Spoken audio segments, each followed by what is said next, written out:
tries to hide, but Jenny's alright. Jenny ran, it was a shame, 'cause I think I love her. Jenny ran, it wasn't a game, at least not for Jenny.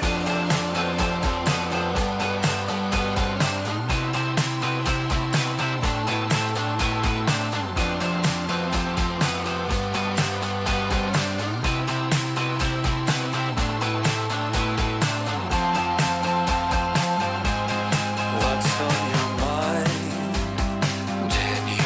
What makes you cry? Jenny, why are you so shy? Jenny's alright. Jenny ran, it was a shame, 'cause I think I love her. Jenny ran, it wasn't a game, at least not for Jenny. At least not for Jenny. Jenny is alright.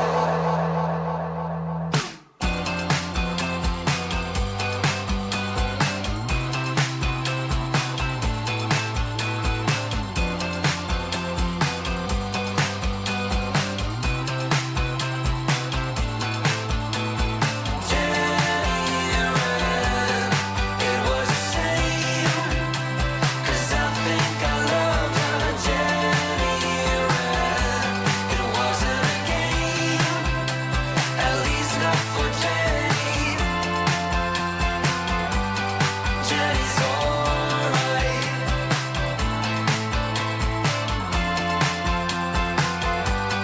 Jenny's alright.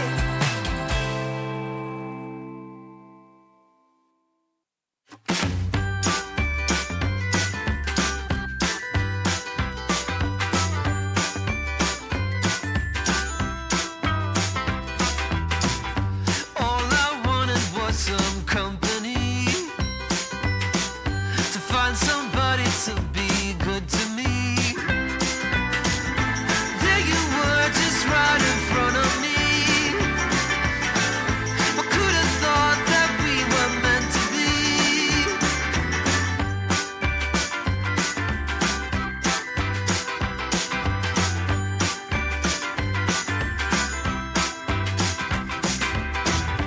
You were just the kind I'd like to meet, sweet and funny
Man, I should not have stayed awake until 3 a.m. this morning. But in the immortal words of Bare Naked Ladies, who needs sleep? You're never going to get it. Who needs sleep? Tell me what that's for. Who needs sleep? Be happy with what you get. This guy has been awake since the Second World War. Good morning, everybody. Welcome back to Role Playing Unlimited. Are you with us? There's no are you without you. Hope you're having a great weekend, kicking off another fantastic week of gaming activity here with week 14. Swan Crew getting us started with the fall of an ancient dragon. We've got our initiative set, we've got our party in place and ready to kick ass, so let's do this.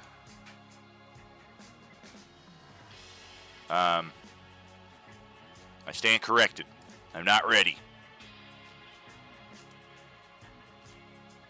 There we go.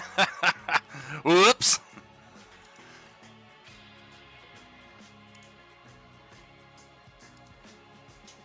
Little pig, let me in. Good morning. Happy week 14, everybody. Yeah. Yes. And we're all Morning, here Dom. and on time. Absolutely. Swan Crew usually gets us off to a good start. We'll see how Monday and Tuesday crew... Everybody else fucking sucks. No, they don't fucking suck. It's just real life, and there's a reason why Swan Crew is, I wouldn't even say arguably, definitely our most highly sought-after table at Role Playing Unlimited. It takes very little time to fill a spot at this table whenever we have one open up. So that is a testament to each of you and your reliability and your enthusiasm for our table. Let's jump back in. I think out of the whole time I've been playing with you, I've only missed one session out of everything. I mean, I don't even remember that, so I mean, it sounds about right. Same thing with Johnny and Sarah. You guys missed one session when you went to Scotland. Yep. Which is a I haven't fair missed any reason to miss a session. Absolutely. And I would meanwhile, have gamed it in Scotland. yeah, and we've got other players who game while they're on vacation. Like, where was it? Foxy was in Marrakesh last month, and he was gaming with us from his hotel. Brad and Terry were on vacation with their family, and they brought their laptops and gamed from their RV. Dawn has gamed while on vacation from a hotel room, either on the Las Vegas Strip or like out in Mesquite or Pahrump or something like that. So like, it's pretty awesome to see what you guys do to make this happen. I was prepared to freaking game in the hospital if I had to. Oh man, yeah, that brings up a another memory right there. Ben used to do that as well before he passed away a couple of years ago. But he would regularly game from the hospital because in those last months his diabetes got really bad. So I know it meant a lot to him. It's cool, man. He was my brother for 25 years, and a lot of this is carrying on that gaming spirit in his honor. Glad y'all can be a part of it. Let's get this. Hope our turn order is clashing with the little chat log here. Is there any music playing? God, no, all those bark. So. You're coming in a little tinny there, my friend. Say again. I can't help it. I'm in Wyoming. Oh, is that the land of tin? Is that the tin capital of the United States? No, that's Pueblo, Colorado. Oh, okay. Well, let's get this party started. We've got somebody's missing here in roll 20, but hopefully we're all set to go here. We've got Diego's turn up first in the turn order. Take it away. I'm just sorry. I thought I opened it. It's opening right now. Oh, gotcha.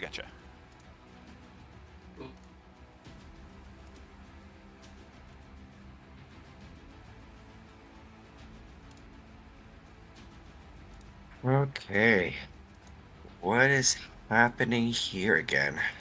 Okay. We're killing the We've dragon. got, like, we're killing the dragon. It is currently We can do 20 it. feet high, with Krill on its back. Okay. And didn't I go down? I thought I was dead. Okay. I think you did, Someone but you brought got me up. Yeah, your 60 Yeah, hit we brought you points up. is indicative of a potion of supreme healing. I got you, Carl. Someone brought me up. Thank you. Yeah.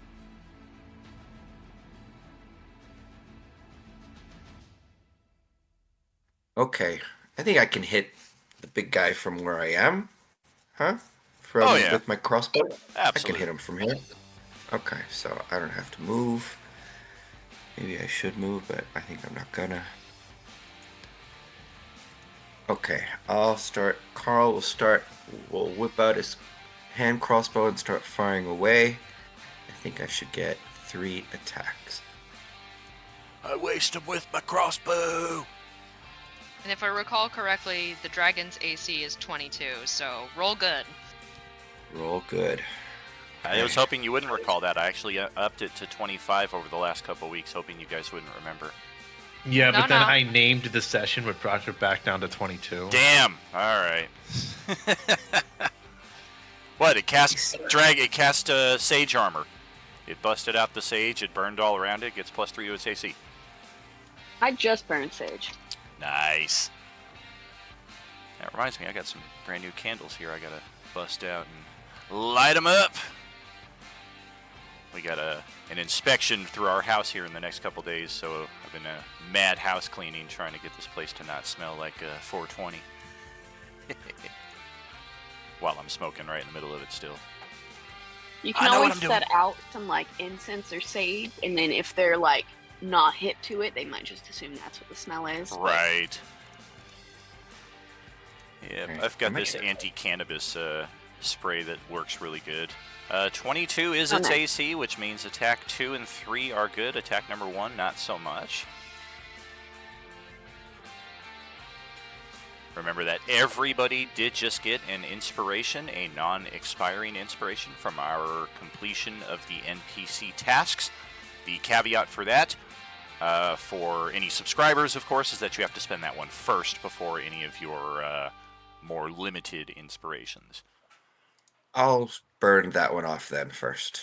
Use that, make all 3 attacks hit. All right, 31 damage with a +3 crossbow. I don't see me resisting any of that unless I've got piercing resistance, which skeletons sometimes do. Let's check. Oh, that's right, I reorganized everything here, so now nothing is where it's used to be. It's all organized, and I'm not used to it. And that's the wrong dragon. Wait, you have more than one dragon? Yes, I do. Oh, that's why I can't find it. There you are. Nope, I don't get a resistance to piercing, so I will take all 31 of that, and watch that health bar just boom! And that's Carl's turn. Well, maybe I'll move a little. Alright. But go ahead. Alright. Do I have... Oh, that's right, this dragon sucks. Doesn't have legendary anythings. Alright, Fenrix, go ahead. Oh, my turn, huh? Oh, That's fun. yes. Oh, yes. Oh, my. Alrighty. Well, Fenrix is definitely within range to just... Oh, and that's right, he's hunted marked. Okay. Oh, that's right. Yeah. Could barely see it underneath Sahar's name there, but sure enough. Ooh. Well, damn. That's not a I great amount of guess, damage I either. guess I'm gonna burn that inspiration. For 8 damage? Oh, no. Hunter's Mark, favorite foe. Oh, gotcha. So you do have Yeah, more coming there's on more here. to that. Okay, that's fair. Yeah. Oh! That's Whoa. 9 damage. I 12 forgot about my damage. favorite foe. You can roll that up. Sorry, I forgot to remind you there as well. Tack another one on there. Congratulations, I am now below 300 hit points.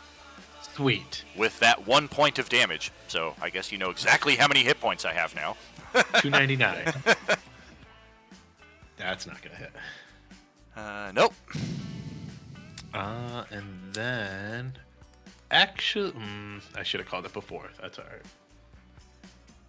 Oh, I was gonna your bonus fighting action style. one.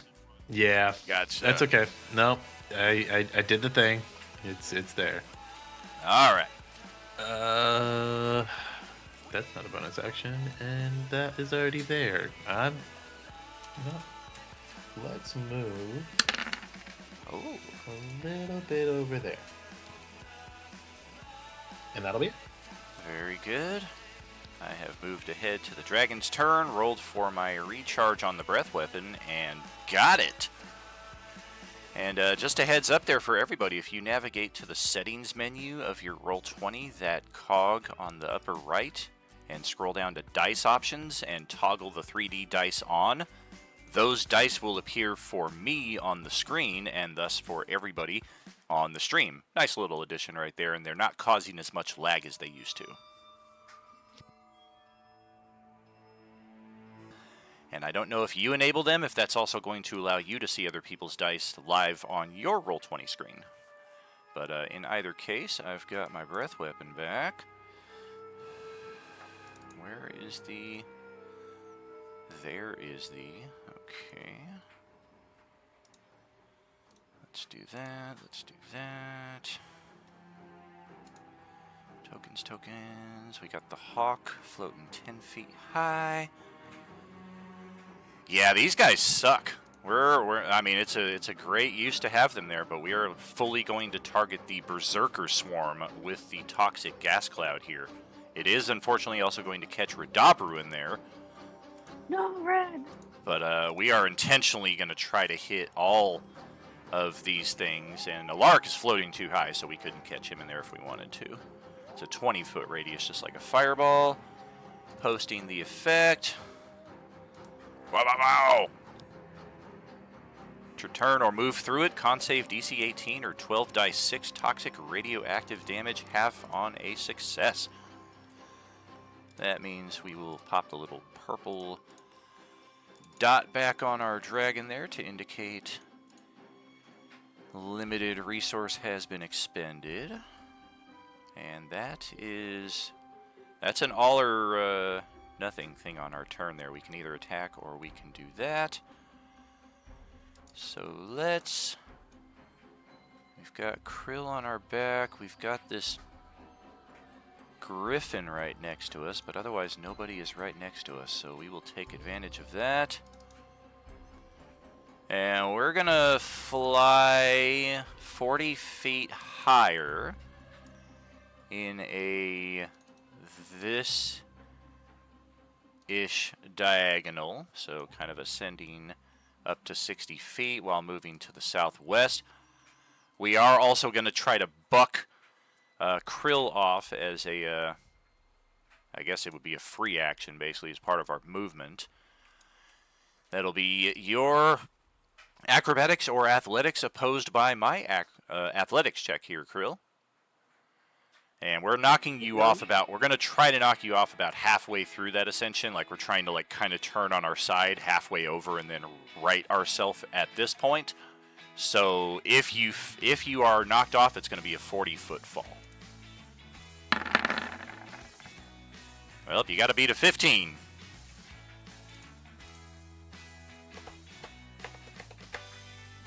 Oh boy, oh boy. Oh! With the greatest of ease. This thing flips completely over, and you guys see Krill's got his knees locked in there like he's on the monkey bars. He's hanging completely upside down, waving at you guys from 50 feet up. What's up? That's it for the dragon skeleton, so we'll pass it over to Tawny Paw here now. Very nice. Yeah, that's a cool little addition, huh? Tawny Paw's got 3 rounds left of her shift at this point. And I'm not currently raged. So dragon is in the air and kind of at the corner of the screen to the south? Correct, yeah. We flew off southwest and about 60 feet higher. And my bad, the Griffin, I believe, would get an attack of opportunity.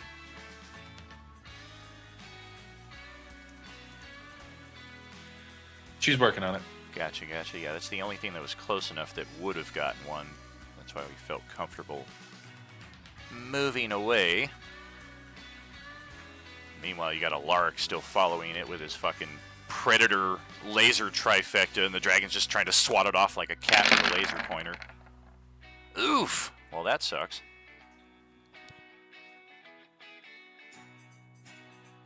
Sometimes the dice aren't correct. Like, if you're looking at it the same way I am, isn't one of them a natural 20? I have no idea. All I saw was dice appear. It's Oh. Yeah, if you're looking at it on the It's live stream right supposed here. to be, yeah, it's supposed to be the claw attack. Sure. 2d6 plus. Yeah, that will be a miss there, unfortunately. What is this? Michael Scott in the chat thing. Michael That's my Scarn. expression when you target my army. Oh. Bop, bop, bop, bop, bop. And the, let's see. So, yeah, Tawny Pod is still your turn. My bad. Sick.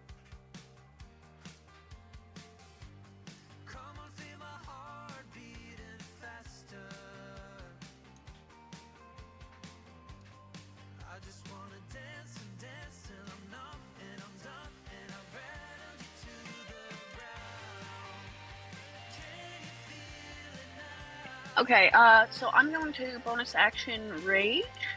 Okie dokie. How many of those you And holding that on will- to? I should have, I think, 3 left. Oh, that's right. This is the only table that took a long rest. So, yeah, you guys are a little better in that Yeah. respect than some others. Yeah, and I just finished up my last set of rage. I was just going over that with Thursday table before we kicked off this session, and it has been 6 sessions for all tables except this one. Otherwise, 3 months since our characters have gotten long rests. So, just like real life, huh? Yeah. Sleep? Who needs it? So when I enter my rage, I can also move an extra 10. Oh, I can move up to half my speed. Okay, so I can get to the dragon, no problem. Oh.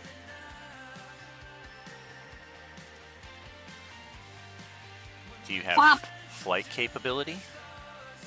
I do not. Oh, so you're just kind of looking up at its giant bony dragon ass floating up there above you. Waving at Krill. And then I'm going to pray and let's see, huck a. Looks like their dice are the same, so I'll just huck a spear.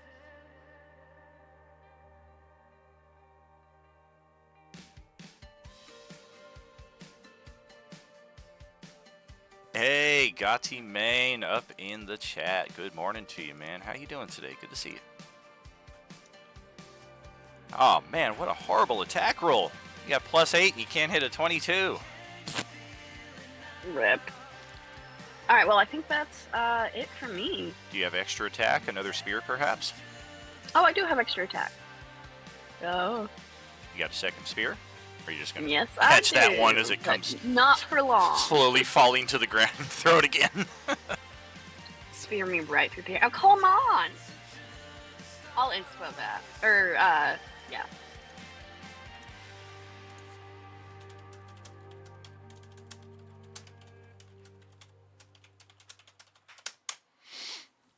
Oh, looks like it's looks like we're having a shared 420 experience here between the RU crew table chat, as well as right here on live stream. If you got it, smoke if you got 'em.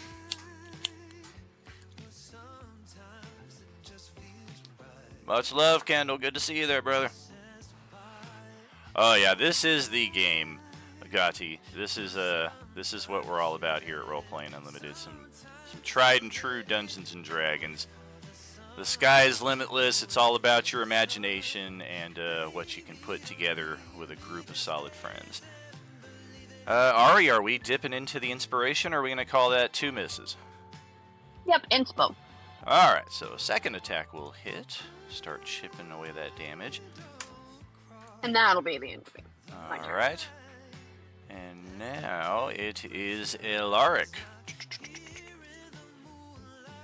Alright, let's actually hold on 1 second.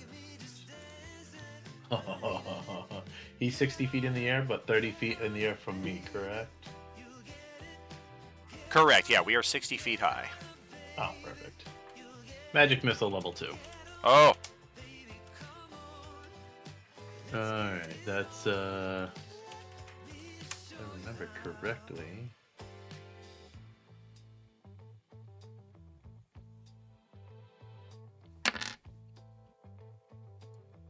That's 1.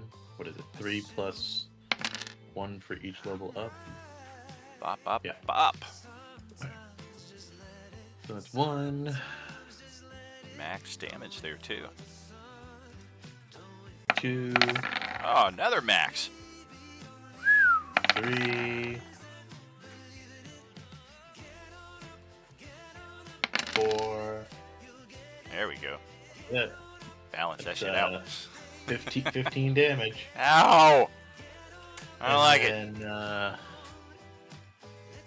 what do I have for hit point? Ooh, I'm gonna take a regular potion of healing, which is that one? 2d4 plus 2.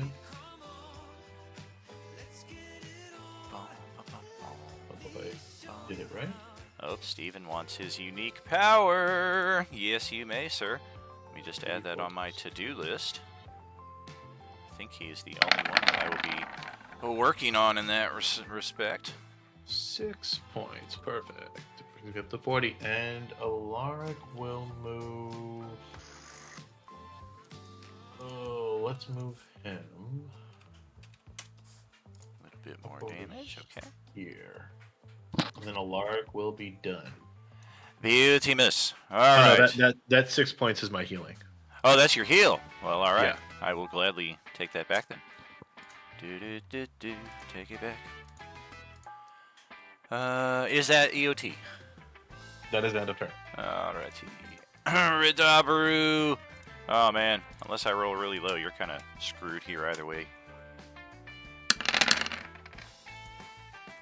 Bro, I'm a daily smoker, but this ain't my kind of smoke. We want the smoke, but not this smoke. Okay, Red, where are you? You're gonna take. Well, you're still gonna be alive either way, but regardless, any way you slice it, he is gonna be unconscious, even if he rolls a natural 20 on this saving throw. Well, dirty 20. But yeah, half damage, 24. He's got 21 hit points. That is going to knock him out. Guys! And that's his turn. So Krill, we'll pass it over to you. Currently riding the skies here with our ancient dragon. Yep, my first attack is going to be on his wing to get it so I can knock it down. Gotcha. No insight check needed. This thing has no logical way of flying. Like, it has no flesh or feathers or scales or anything to its wings that are really keeping it aloft. If anything, it seems to be like kind of magically moving itself around by will, so you're not sure if this will bring it down, but any damage is good damage. That's a miss, unfortunately. There was an inspo on that one then. Burn that inspo. We'll take 14. And yeah, as you suspect, it damages, stabs right into the wing, but it doesn't really seem to have any effect on its movement. Sarah, I was thinking of doing that, but since I already used it to try and move the fire giant skeleton, I can't do it again until I get a long rest. And I'll use my favorite foe with that attack as well. Alrighty. Oof. Got it. And the Fury Smalls gives me 7 points of damage as well. And some extra there. Okay. Got Second it. attack then.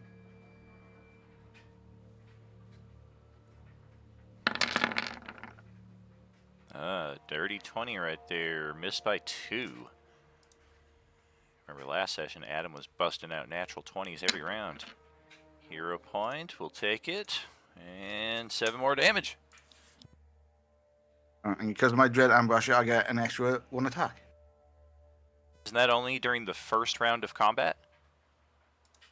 We're like 8 or 9 rounds into this combat now. This is our first round today, but this is still a continuing combat. Oh, yeah, I think it is. Yeah, because Diego's got the same thing, I believe. Or something similar to that. Alright, and then you're gonna get off this dragon's back and leave him alone, right? Nope, I'm hanging on. Like a good little goblin? Arrgh! Drop Alright. me a rope, Krill. We need a rope ladder and like have the party like start climbing it and everybody's just kind of dragging behind like a kite tail. Alright. Okay, so I'm gonna try and move. Like, 5, 10, 15, 20, 25, 30, like around here to try and like move between the 2 gas clouds. Beautiful. Hopefully without getting inside of either of them. All good there. Yep. They they do extend 20 feet into the sky, so you could fly over them as well, but you would need to gain some elevation. Yeah, well, while I'm moving ahead, I want to try and elevate myself by 30 feet. That is totally doable, so we'll adjust yours to 40. Boom and boom. Got it. Because as I move, because I want to try and get closer to the dragon. My plan is I want to try and get closer to the dragon, but since he's like 60 feet in the air, I need to try and get higher, and I can only move like 30 feet at a time. So sure. So I'm gonna try and, well, I guess I can do action dash. Yes, you can. Save those key points. Save. I don't have any key points left. Oh no, he's out! Yikes. So 5, 10, 15, 20, 25, 30, and then I'll go ahead and go 30 more feet. Gotcha. If possible, 30 more feet into the air. Dragon looks over at the hawk as he's the only flying character who's approaching, and he mutters something at you in Draconic, which if you're able to understand, come collect your goblin before I deposit him on the ground painfully. I thought you were gonna go for the JoJo reference. Be like, oh, you're approaching me. Capper taxi coming. Nice. All right, that'll be my turn. Okie doke. Let's where is she? Over here. Let's send it to Sahar. Okay, time to make some moves. First. And just out of as my- curiosity, Sahar is intentionally your name sideways, right? You know what? When I chose that name, it was not intentional until Johnny pointed it out to me that it was just an anagram of my name, and I was like, happy coincidence. Nice. You're gonna be wielded by So, the cat. okay. So, Sahar on her turn is going to be activating her winged boots and using her 35 feet of movement to kind of go diagonally up. Can I actually, here's the question. Because it makes my movement speed my flying speed, does that count vertically as well? Like I can only go 35 feet up during a move? Post the ability. Is it like a levitation that it only does vertical movement? Because if it's like normal flight, we always just kind of work the angles at the same time. We don't get into Pythagorean theorem and stuff like that.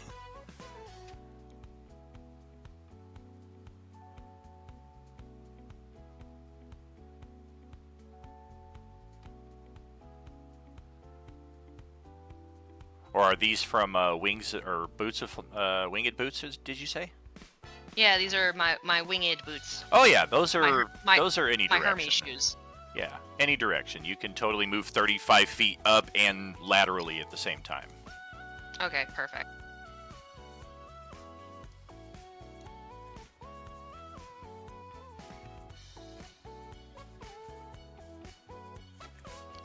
So I am 30 feet forward, but 35 feet up. So I'm a little closer to the dragon, kind of ascending up towards it.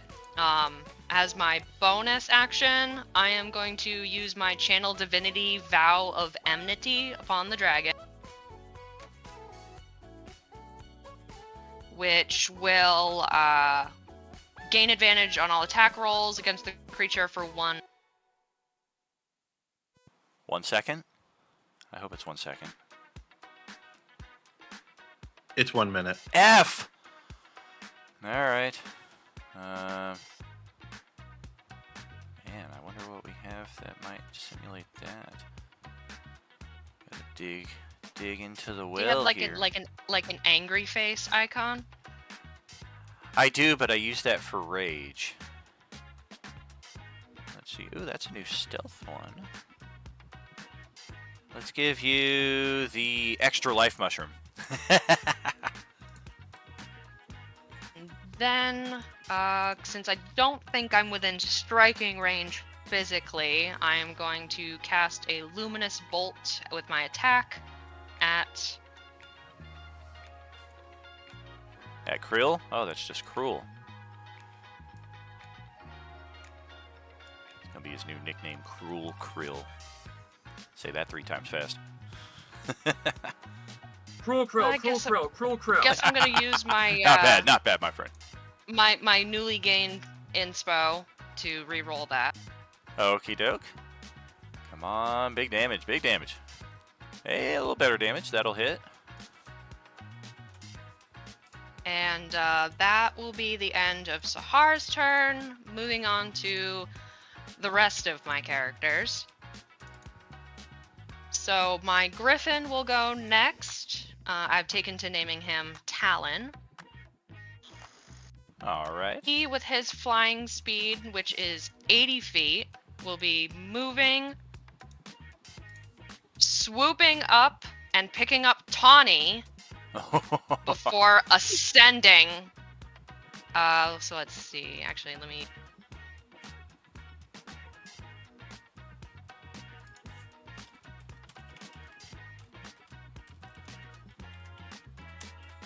So with the total of his flying and movement, his flying movement speed, which is 80 feet, he's picking up Tawny and just shooting up to where on top of the same elevation as the dragon.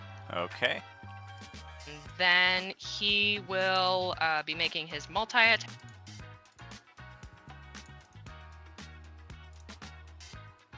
Oh, shoot. Gas cloud went away. That's fine. No, that's totally fine. Oh, The it Griffin's got very wings bright. blew it away. There we go. You saw through my layering. That's a hit, and dang, too bad the better damage was on the miss. Alright. Yeah. The claws are more powerful than the little beaky. Yeah, And so, Tawny, you are now 60 feet up in the air. Congratulations. You have been picked up by the Catbird Taxi. Yay! I'll have to tip good. And he likes meat. Lots of meat, possibly fish. And now I'm moving on to the Berserkers. All right. First, I am going to roll the DC save on the Frighten for the 5 that are frightened. I don't remember what that DC is, though. I believe that's at the end of their turn, so I think we'll want to do the, at the end All of the each other of his things turn. first. Yeah, we'll want to do the con save first against the toxic radioactive 48 points of damage.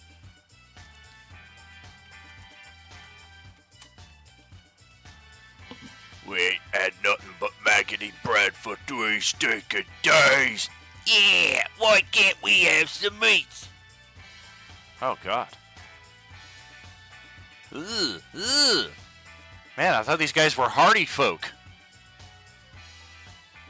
You would think. So they all fail, and they all Ugh. take the 48 damage. Yikes. Well, So this guy's dead. all of them are still alive, but dead. Oh, wah wah wah wah. Let's see, there's no additional effect, right? It's just damage. Yep. So all my guys are at 19 health. Yikes. Yeah, you can take care of that at your leisure. And then, yes, after that, the ones who are able to move freely can certainly do so. They probably don't want to stay in here. It's not difficult terrain or obscured, so they're able to move freely in that regard. And then the ones that are frightened after that, they can take their turns under the caveat that they just can't move closer to the dragon. And then after that, they'll roll their saves, and then that will probably be it. Yeah, okay. I'll scoot them all and roll their saves in a sec. And also, a couple of the frightened berserkers will pick up Radabru and haul him out of there. Alrighty.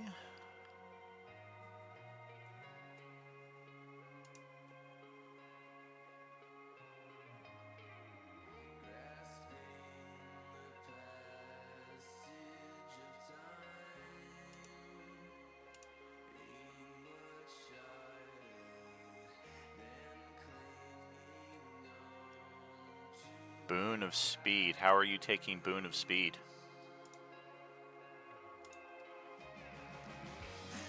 I redeemed it on my half off. Okay, Daniel, On you which? can move Radabru's token up to like the back line of where all the scaredy boys are. Okay.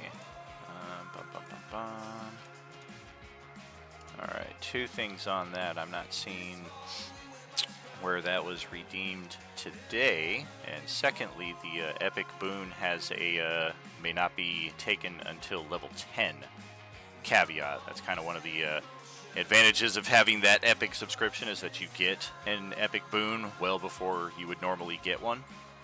You are able to pre-purchase it now and stockpile it for later until level 10, and then you can just add it. Okay.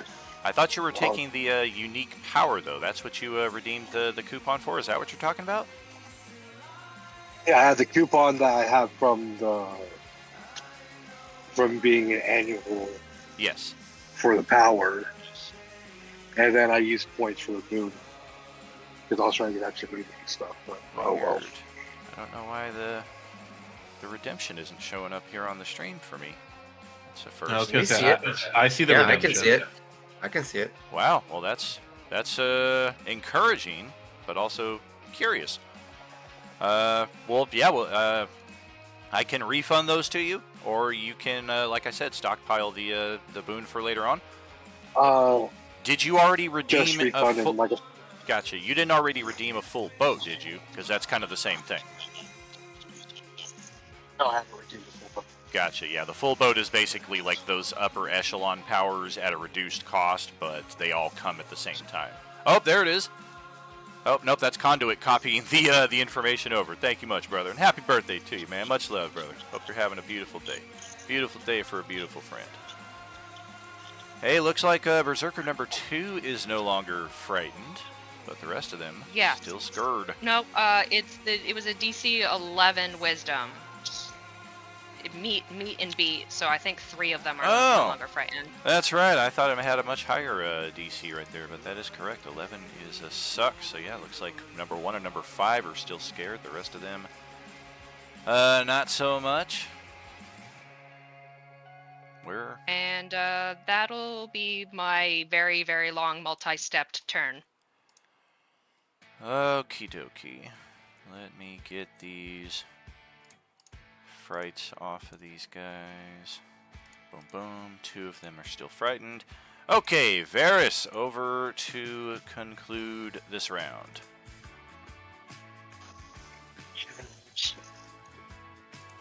That. I can only make 30 feet. 5.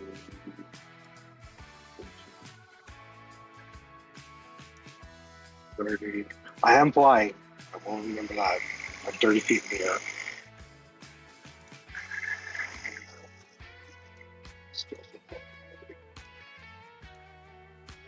I'll use I will use my action to make another movement. So Action dashy, okay.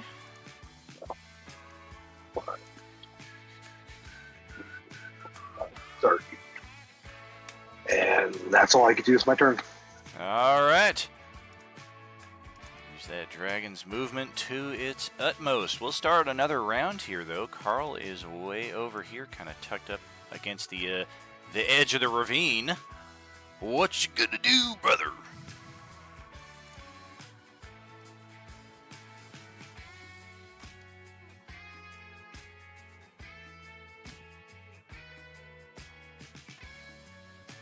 Where in the world is Carl played by Diego?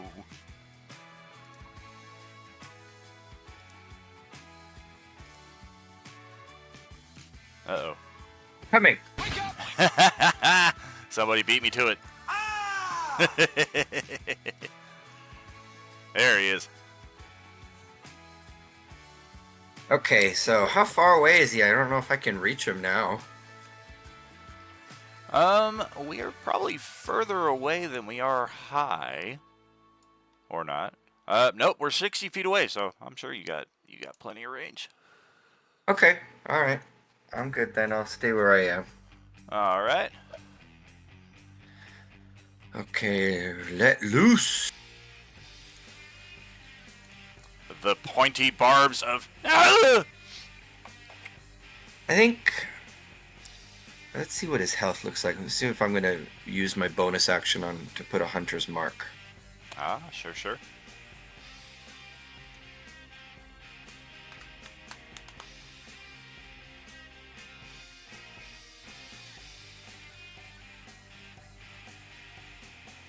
Sure, that's...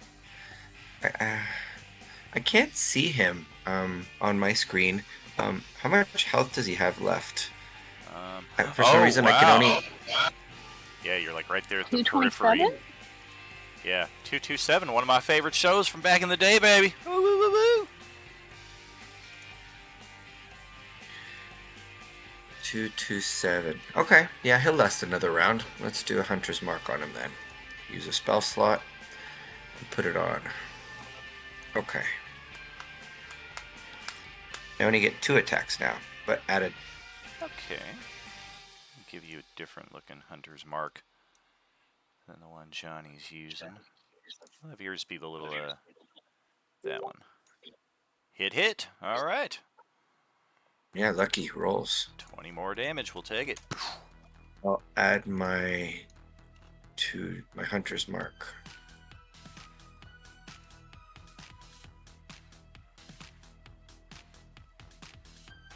Ooh, good rolls on the hunter's mark. That was definitely worth it. Yowie, wowie. Giving up one of the attacks for that was definitely worth it. Oh. It is every time you hit. Gosh, all right.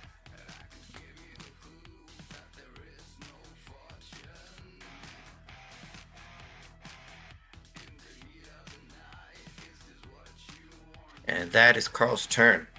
All right, getting closer to the dragon, but first we got to see what Fenrix is going to do. First we got to find out where he is. Oh, he's hanging out here on the edge of the map.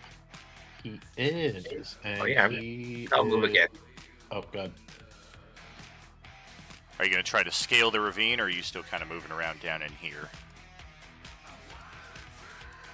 It'll be athletics or acrobatics to try to make the ascension.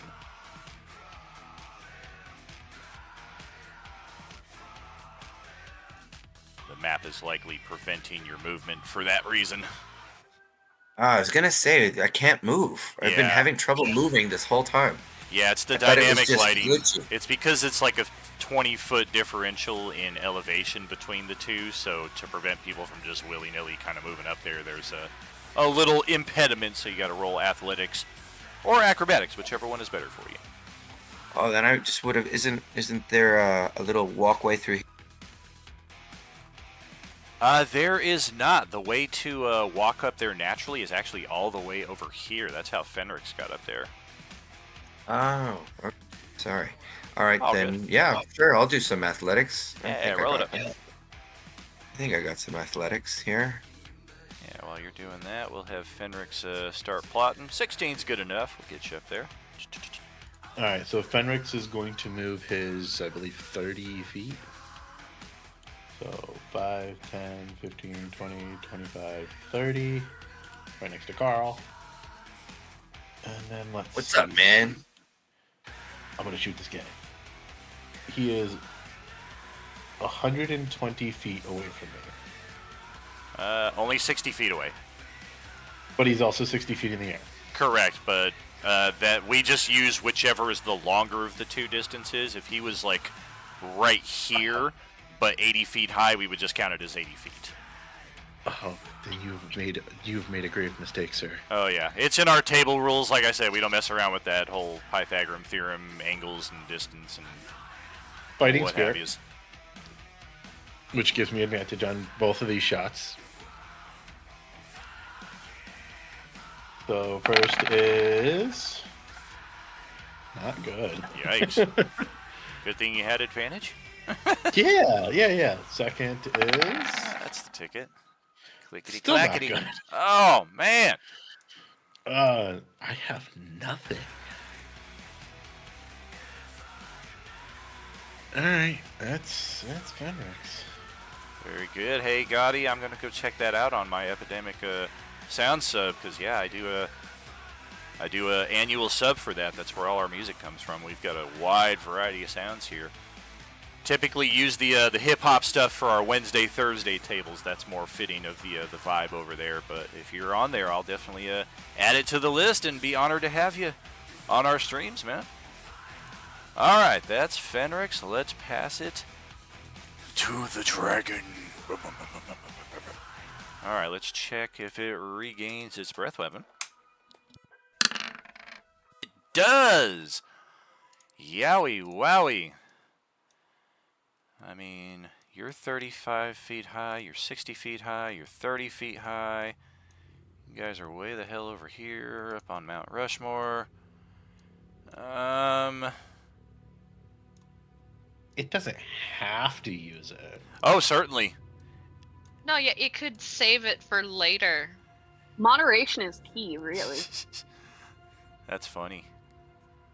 I could We're just trying to definitely, help. I could clear my my ire of these frickin' berserkers at least, and definitely f up Radabra at the same time. No, not red.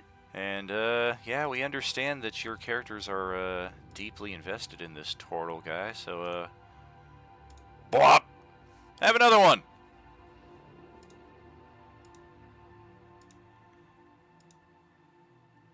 And yeah, I think that's where we'll put it.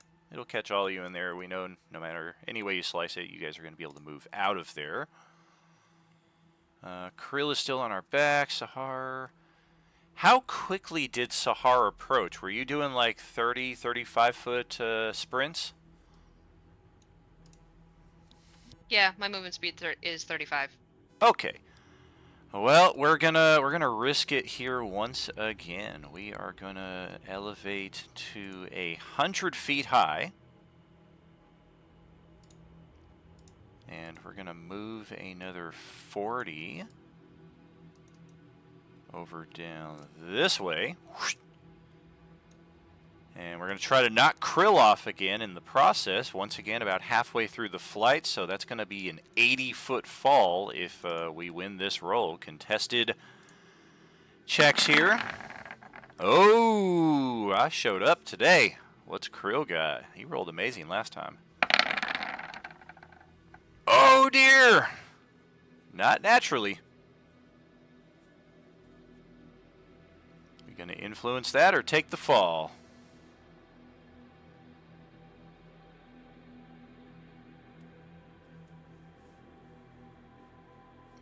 Can I use a hero point for it? Oh yeah. In this case, because it is an opposed roll, tie goes to defender, which in this case you are, ironically, because you're trying to stay on my back, even though I could argue I'm the defender because I'm trying to get you off of me. But yeah, hero point is only going to get you an 18. You would need an inspiration on top of that, and you would need to roll a 22 on that acrobatics check plus your 1 to beat this roll.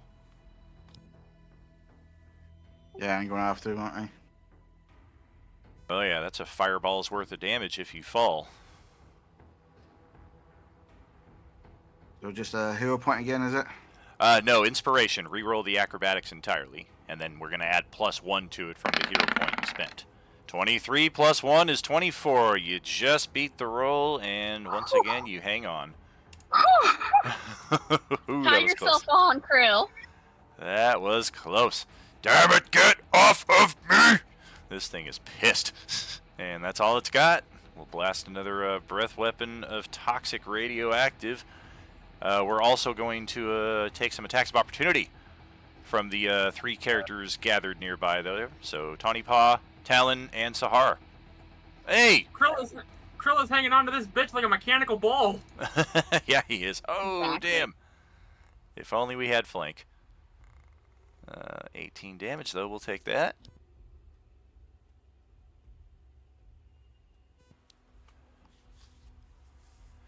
How much more damage would Sahar's hit do if we inspo that? If Yes, the Griffin... inspo my bird. Yeah, if the Griffin hits, that would be 19 more damage. I'm gonna inspo that. We still haven't seen what Sahar's roll was. Or no, she was 35 feet high. She was not within range. My bad. Okay, so Yeah, we'll take I'll that. do that for the Griffin. Or nope. Okay. And that's all we got. So now it's Tawny Paw's turn. Sweet.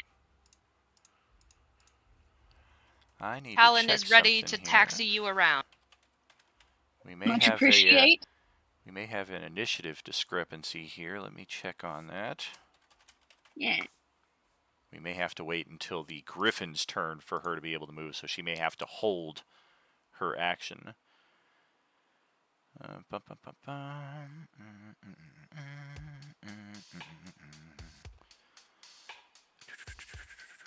The end of the duration, it does this, it does that.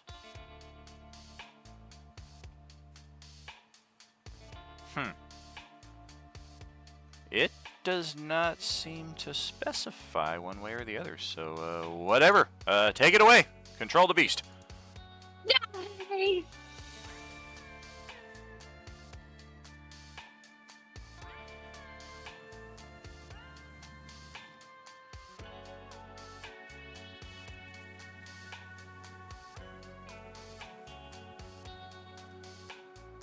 I'm gonna smile and say, "Hello, handsome," and an attack. Don't condescend me. Stop hitting me! It's just like in elementary school. That's how I show I like you. You're pulling on his metaphorical pigtails and kicking him in the shin. Exactly. Oh! Throwing sand in his eye. Oh! Notice me. Well, that's one hit right there.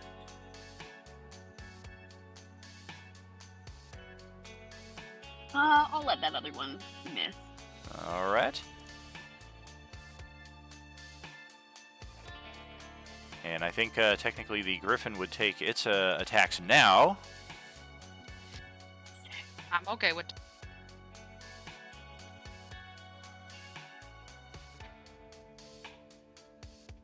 Nothing doing that time. We will send it to Ilaric over here. Alright, so Alaric is going to move and fly down to here. No. Put him back. I saw what you were doing. Put him back. He will get pulled out of the mist. He's unconscious walking. And I'm gonna do it. Supreme Healing Potion. Bro. We need a Supreme pre-roll for this guy. It's already No, you pre-rolled. just It's already told me. pre-rolled. I'm just lighting it up in his mouth. Oh, great. That's Uh, a great scene. Fucking pops up like Popeye. Da-da-da-da-da-da. So what is that? 8 die 4 plus 8 for a superior. Oh no, this is a Supreme. Oh, Supreme? 10 die 4 plus Yeah. 20. He's going to be a fool. You're going to roll over 40 on this. I'm gonna still roll it. 10 die for. Gotta Plus see them 20. clickities. Nope. I forgot the R. 10, 5, 4. He's gonna be like, "Holy shit, dude! Now that's the good shit." It's gonna be fucking all 10s. Or Well, I tell you, man, you best be announcing yourself before you come rolling up in here. No, that chronic make me paranoid. 47.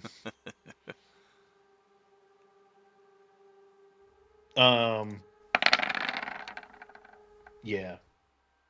And then I guess with the last 5 feet, I'm just gonna hover a little bit until I can get back up to 30 feet.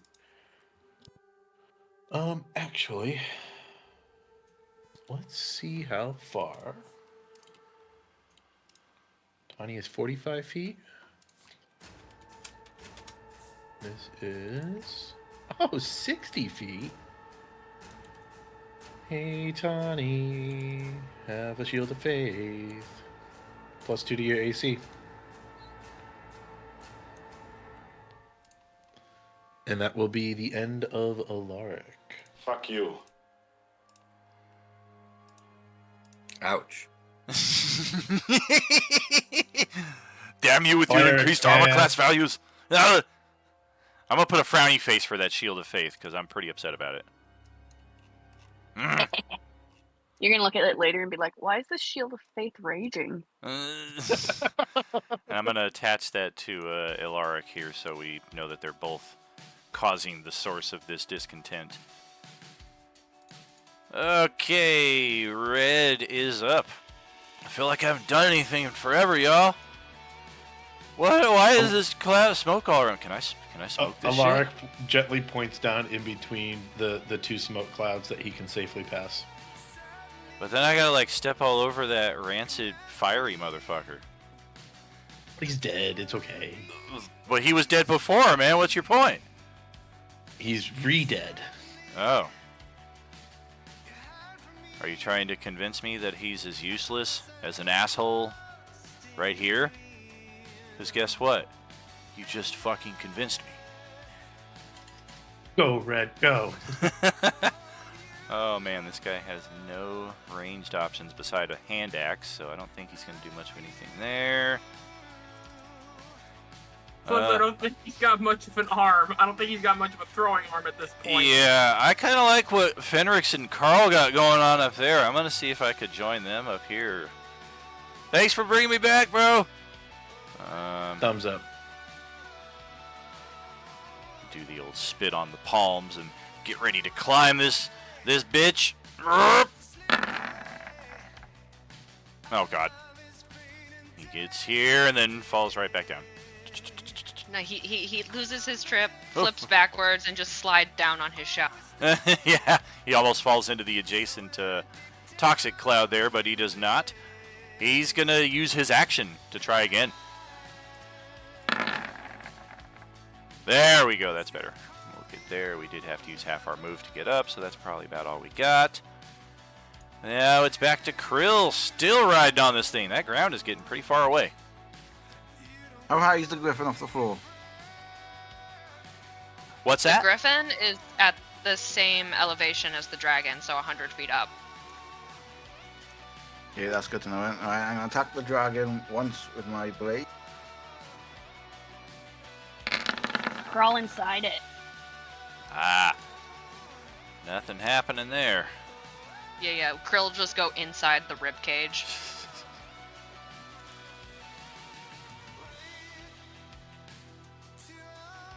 Alright, as my bonus action, then I'm gonna use the cloak to move above the griffin and land on the griffin with 20 power.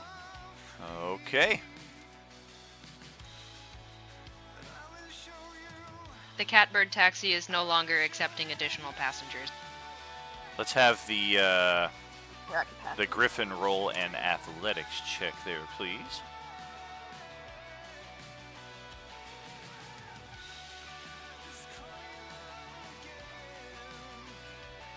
And you know you've been training your brain and not your body today when your fitness ring on your phone shows up and there's virtually not even a sliver of red there. Yeah, I walked from the room to this room and started the game. That's what I did today.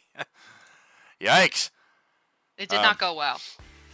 Not very. So yeah, Krill is definitely going to be able to land on this thing. but it's going to take a little bit for the Griffin to get used to the extra weight differential, and that's going to cause us actually a 30-foot drop. So we're going to all fall down to about 70 feet here. Forced movement does not provoke attacks of opportunity, so the dragon doesn't get anything from that. It just means that the Griffin's going to have to move a little bit more next time around. That's Krill's turn. We'll pass it over to the Hawk. Floating above the cloud that just popped up below him there. Those barbarians are doomed. Okay. Yeah, they're definitely gonna die. Now I should be at 70 feet since I used my action dash to get an extra 30 feet last turn. Oh, I missed that you did the elevation on the second half of your move. Okay, got it. Now I'm going to go an extra. Now I'm going to move up an extra 30 feet so that I can be at equal height with the dragon. Sure. And since I have unarmored movement, I can go 35 feet so that I'm right next to the dragon. And now I'm going to try and suplex the dragon. Oh my god, so that's gonna be a grapple. That is effectively opposed athletics checks. No, not body press. It's a seismic toss. I'm going to give advantage to the dragon due to medium size versus gargantuan size. Otherwise, no. So what do I need to additional, roll? Athletics.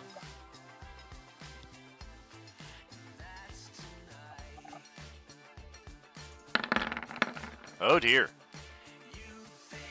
Can I use my inspiration? You can re-roll that entirely.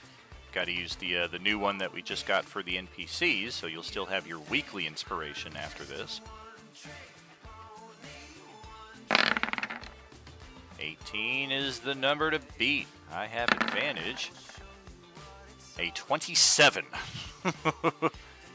So yeah, you get right up on this thing and like just try to get your arms around its massive frame, and it just like lists lazily to the left and throws you off with the greatest of ease, and you're still in the same space you are now.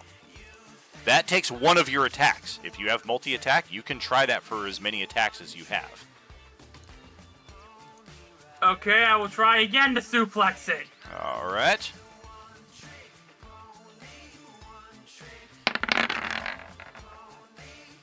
A 7.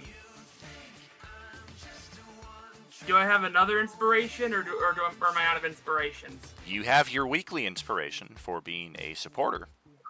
I will use my weekly inspiration then, please. All right, re-roll that. See if you can get better than that 17. Otherwise, 17 is the number.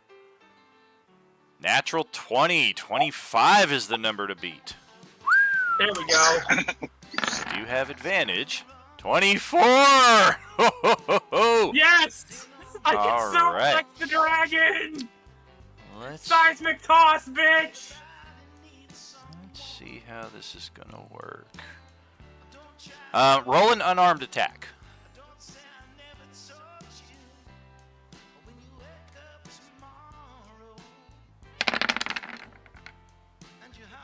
Okay, we're going to count this as a critical attack, though, because you got a natural 20. So manually adjust the damage, becomes 10, becomes 16. And we are going to lose some elevation here as part of that. We're going to lose 10 feet of elevation. Effectively, if you were to have done this on any target your own size, you'd be able to kind of readjust their position by 10 feet. And by the mighty roll that you conjured here, you basically do the same. And kind of end up moving it over in this direction to where it's like right above Varus. And it also takes the 16 points of damage for there. Now you're actually floating above it.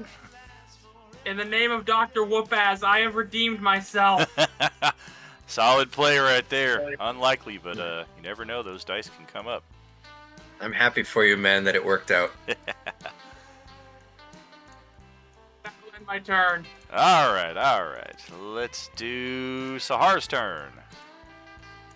Okay, so with my movement, I am going to hypotenuse of the triangle, blah blah blah, up 35 feet, up over 35 feet, blah blah blah, closing the distance, and then use my wrong direction. Funny, very funny. I told you I don't And- understand math. If you drop the math on me, that's the shit that's gonna happen. You're gonna go the wrong That's direction. why I went blah blah blah. Yeah. But anyway, so moving 35-ish up, closing the distance. Bonus action, Misty Step to cover the rest of the distance.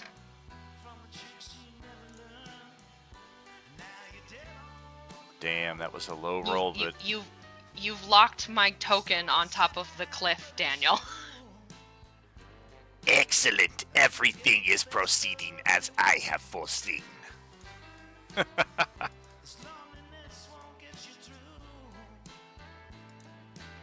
Next to the dragon, and I'm going to take my 2 attacks with my halberd Oh. right to its fucking face. Oh, and if only Hawk hadn't knocked it down 10 feet, you would have a loose flank there. But as it is, Hawk is not within melee with it anymore. That's still gonna hit. That's a near hit. I still have advantage, so Gotcha. 22 is still the mark, so that 21 is just a little shy. and that will be it for Hey, Sahar.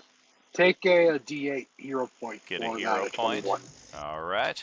We will take that. Drop down to 110 HP value. Can we kill this thing before the halftime break?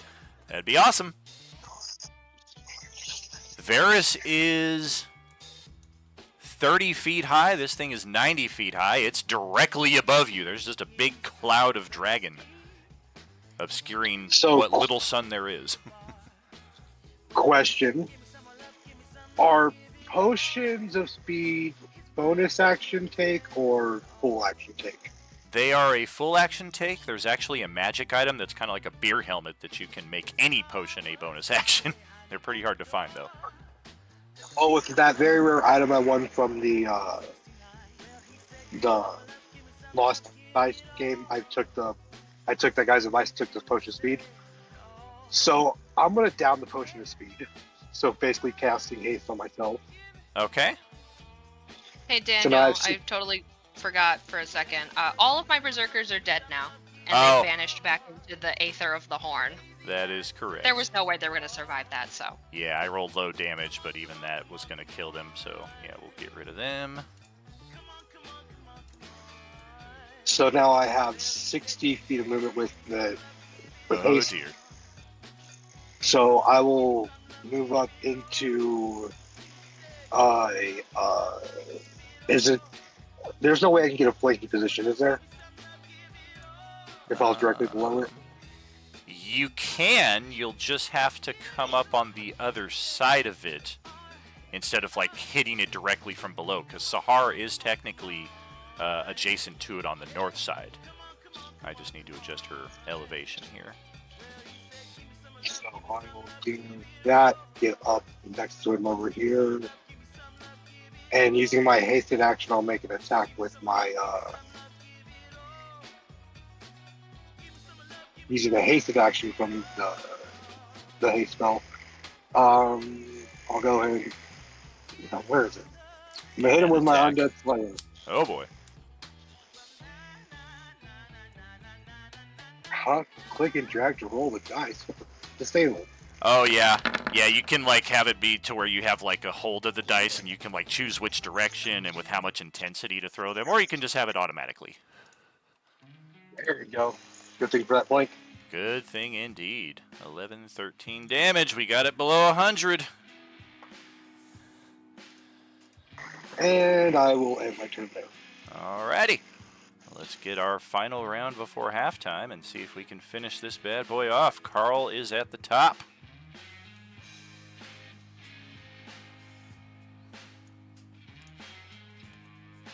Doesn't look like he has line of sight on the thing anymore. You can see Sahar, the back of Sahar kind of fighting something in the gloom, so you're pretty sure it's over here somewhere. But Carl does not have a direct line of sight. You could kind of skirt along the cliff there to the southwest, maybe bring it into line of sight.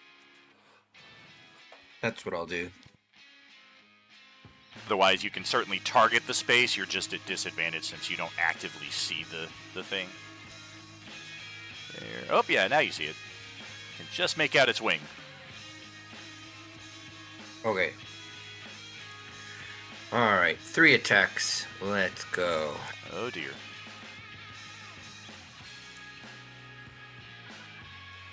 You guys are too spread out. You guys need to cluster together so I can hit you with my big AoE. Nope, that those was exactly the plan. Like those barbarians did. I was having a field day when you all were bunched up together last session. Oh dear, what happened to your dice? That first one is good. Bound to happen. It's okay. We'll use an inspo on the last one, though. Gotcha. Burn that So- NPC inspo. We got it. Boom!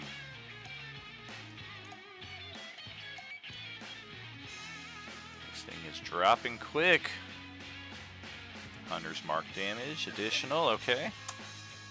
Favored foe. That- I only get to use that once. I think Or is it No, once you per get to turn? use that once a round. correct. Yeah, Once your it- first no. attack that hits. Oh, then I didn't use it last round. I thought it was only once. Okay. Oh, nice. Then that's from the last round. All right. I'm not very good at using that favored foe. I should get better. Yeah, that's the trick when characters get higher level. They're a little harder to maintain. Got a lot to keep track of, especially here at the Coalescence, how many extras we put in. Fenrix, that's going to bring it to your turn. Can you kill it before it gets a turn? No. But I can hit. I'm going to try to hit it. So this should put me within a line of sight.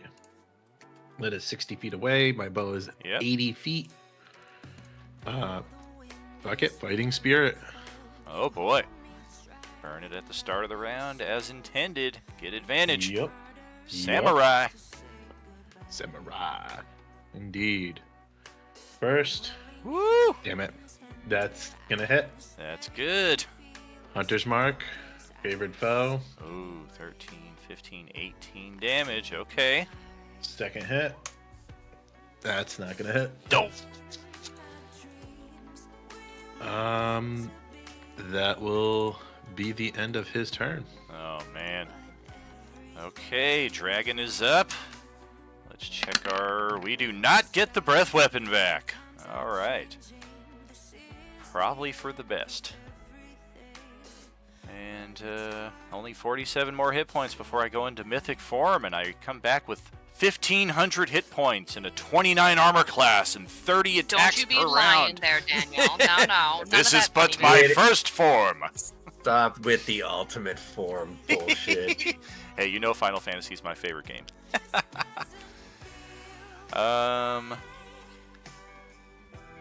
Yeah, let's go kicking butt here. 1 bite, 2 claw, and a tail. We got 3 characters in range here. Because Krill dropped the elevation of Tawny Pawn the Griffin, we're actually out of reach. And we don't dare provoke attacks of opportunity now. Okay, let's I don't like what Hawk just did, so I'm gonna take a bite on Hawk here. Oh god! And I think we just killed him. Because that hits, drops him to 0, and then he falls 100 feet to the ground and lands in that crater. Crunch. Makes a new crater.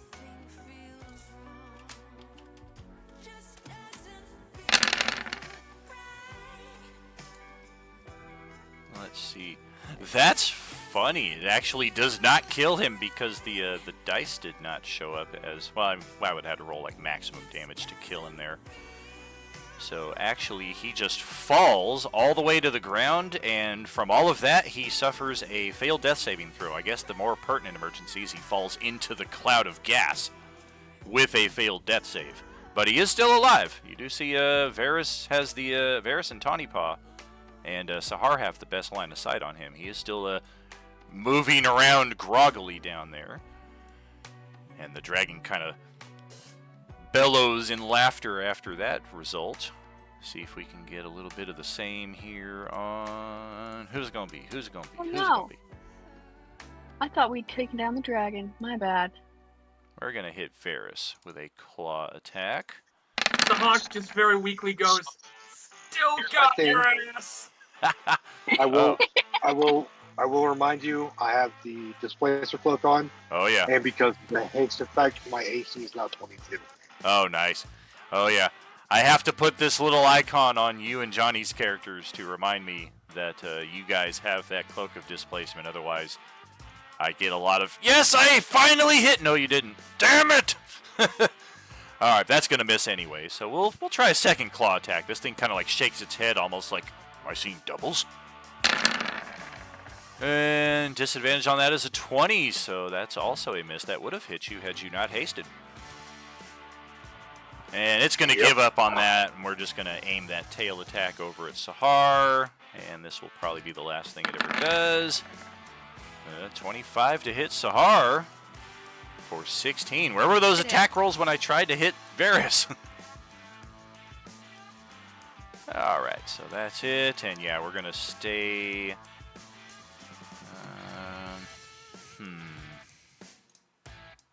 Maybe we won't. No, stay where you are. Yeah, we're not smart enough to think of that. So we're going to stay where we're at. Good thing. I was going to dive bomb into the Griffin Tawny Paw Krill and go down like a meteor and try and take all of us out. I would take the falling damage as well, but who cares at this point? Tawny Paw, your turn. It's not smart enough to think of that. All right. Well, we gonna get up on this guy and hopefully drop him down.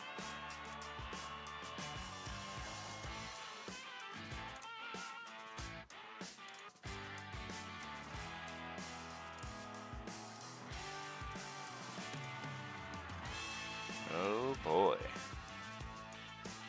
That'll hit exactly 17 damage.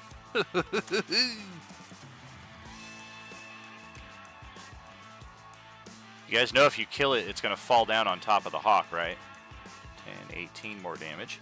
You're going to have to control its fall. Because we do have a slight southeasterly wind going here. Alaric might be able to get to the hawk before then. Is that very rough? But he might also just be able to get to the dragon too. I don't know.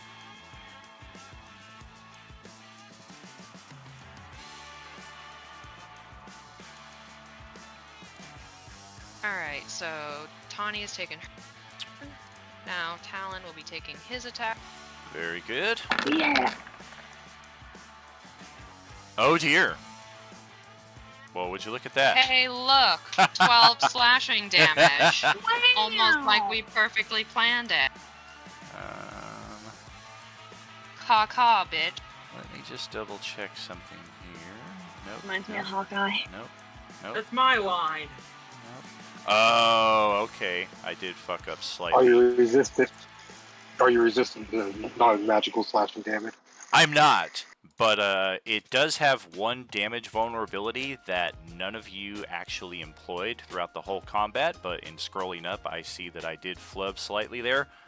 It's vulnerable to bludgeoning damage, which is the damage that the hawk deals. So technically that 16 damage he dealt earlier should have been 32. But not really a whole lot of harm fell there. It was definitely still alive when its turn came back around. If anything, Tawny Paw would have killed it here before the Griffin.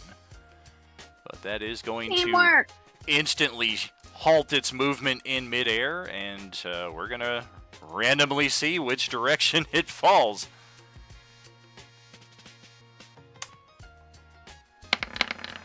Oops, actually, I should, in the spirit of complete randomization, do a die 13.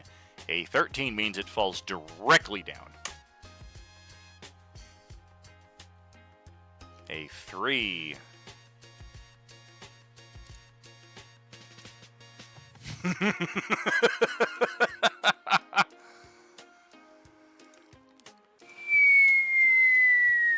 It's gonna be one of those dramatic movie endings where like the skull lands and Hawk is just right in the middle of its gaping mouth. Perfectly fine, but still dramatic. Let's give it an 11% chance. 88! Well, that's Back to the Future. Yeah, we're going to come smashing down on top of Hawk right here. And a second failed death save is in order. Right around the same time that the initiative finally ends. You are And- just determined to murder the Hawk, aren't you? I mean, it's a pretty much guaranteed conclusion at this point. Hopefully somebody's got a Revivify. 2 quick questions. Does his gas toxic cloud dissipate after he dies? The toxic gas cloud lasts for 1 minute. Okay, so This next one is question about to expire. Okay, so the thing that Varus would do, seeing Hawk down there, he would use all his movement, his hasted action to dash, get down to Hawk, And he's dead. use his Still keeping the Elder initiative. State. Still keeping the initiative order that we had. You go dead last in the initiative. The cloud would go first when Hawk's turn goes. Hawk doesn't even get a death save because the gas cloud is just going to take that final death save off him before anybody gets a turn to go down there Alaric would to have rescue him. gone next. Alaric was in the next initiative order. He can make it. That is different. Ooh. Bear in mind, I have, I guess not I, but the Hawk has total cover from Alaric at this current angle because there is a literal carcass of a gargantuan dragon on top of it. So if a healing word is the plan, that is a bad plan. Oh no, I can dash and make it to the Hawk. Well, if I need to come up with another character for next session, so be it. I doubt you I need mean, a new we character. got- You're not we going got- to need a new character. It's just a matter of are we going to heal you or revivify you, and they're gonna fight their butts off to try and heal you here. Alaric is going to willingly enter the cloud, which is going to be a concept. Could Krill get to him? Oh, I Krill would have have I gone. have boots. I have the boots on. I can get up above the cloud and still probably make it to I'm him. sorry. No, it's okay, man. It's just part of the game. Oh yeah, it's just Strategize it's all part and of it. Trying to figure out how we can make this happen. We gotta save Absolutely. our guy. I have, you know, what, Alaric didn't move last round, I believe. So that would also click in his feline agility, which Okay. doubles his speed, Okay. plus a dash action. He can make it fly over and land on the opposite side and pull the Hawk out. Okay. That will do. We will resolve it in that respect. And this will be the time for our halftime break. So go ahead, get the heal in place. Woo, woo, woo. And most of our 1 minute duration effects will probably expire in short order unless the plan is to rush right into the cave after this. But we will leave that No. decision for after our halftime break. We'll see you in about 10 minutes, friends. Are you with us? Good Take, job, team. We take pulled 6 that pe- one out. 6 points of healing, Hawk. Krill enjoyed riding the dragon. Yeah, that's gotta be quite the buckle on your belt. The ultimate fantasy rodeo. Yeah. Right? Does Krill get an achievement for it? Dragon He should. Krill. Dragon rodeo, yeah. We got Dragon Rodeo, and we got a friggin' Birdman masked wrestler coming up to suplex a dragon. Yeah, that's pretty cool too. I didn't think that was gonna happen, and you pulled it off, man. Oh, I gotta give you props. Yeah, the first time I tried to pull off something unbelievable in this on stream was when I played as a Warforged monk, and I tried to like pick up and throw a spaceship. It did not work out well. Oh, No, I remember no, that that was did like not the work session well for before I Mars, did it? joined. Yeah, it did not work out So- well. I ended up throwing up my back. Go ahead and recover all your hit points because I'll give you 2 potions of greater healing. to heal you back up. Okay. Okay, thanks. And since, like, I wouldn't say don't worry about rolling for them because if you take them as actions, they'll just be equal healing. So they're basically 20 points each.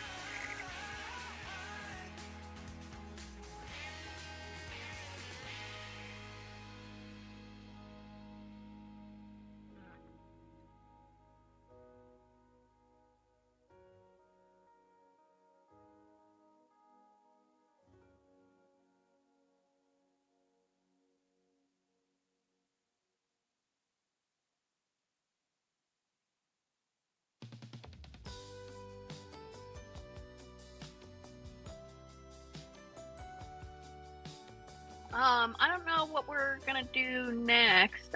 Oh no, we'll probably just do that. Never mind. Kathleen said she had some things of mine. A chair, a book, and little Short rest. Yeah, I'm thinking definitely a short rest at least. So folks can heal up. And then what? We want to go check out that cave? Loot. I have 0 spells. Again? I'm a fucking cleric. This is what I do. And And I it have was boss 0 battle. P. We did get another bulb, so worst case we can go long rest. But I wonder if, I don't know, the cave might be hostile, but I wonder if we could use that as like a defensible point to rest.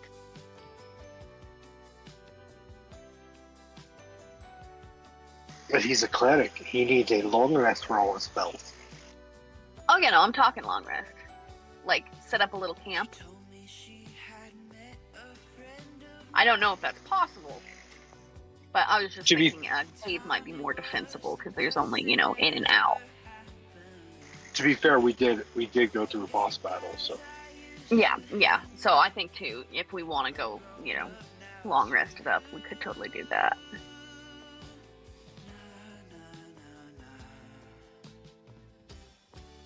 all the colors are long gone.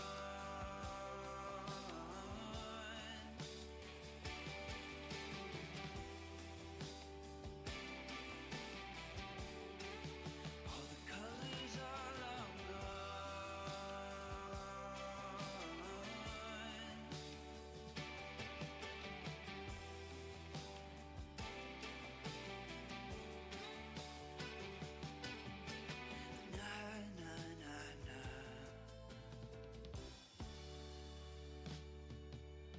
Kathleen said she had some things of mine. A chair, a book, a little gray piece of paper. She told me she had met a friend of mine. And Tommy was the best thing that ever happened. No, no, no, no. All the colors are long Quill wants to go to the dragon after as well and pull Tough out for a trophy. Yeah, I was thinking I want to try to like steal some teeth or like bones or something. I want like some daggers or something, or just like spikes to put on a jacket. I'm down for ripping out some of its teeth. Dragon teeth gang. Same. Yeah, always claws. You can use them as well. They're sharp. Heck We can yeah. all wear them like friendship necklaces. Oh, D&D friendship necklaces, yeah. It would go with the Nihilus mask I still holding. That would Imagine actually look really sick. I could fashion them. I could like fashion the teeth to be like put them on my hands. So I could be like the Shredder from Ninja Turtles. That'd be brutal. Or look like Wolverine. That too.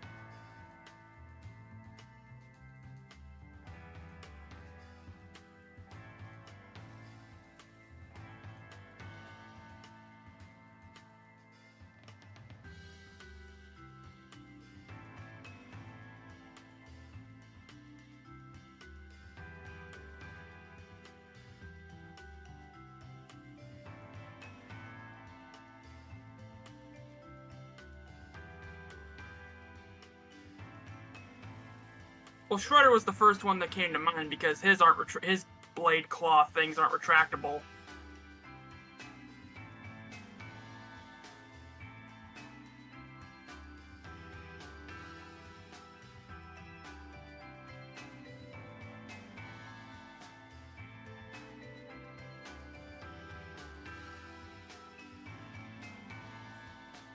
Wield them like those push daggers that you like make a fist around and then just start punching things, but also stabbing things.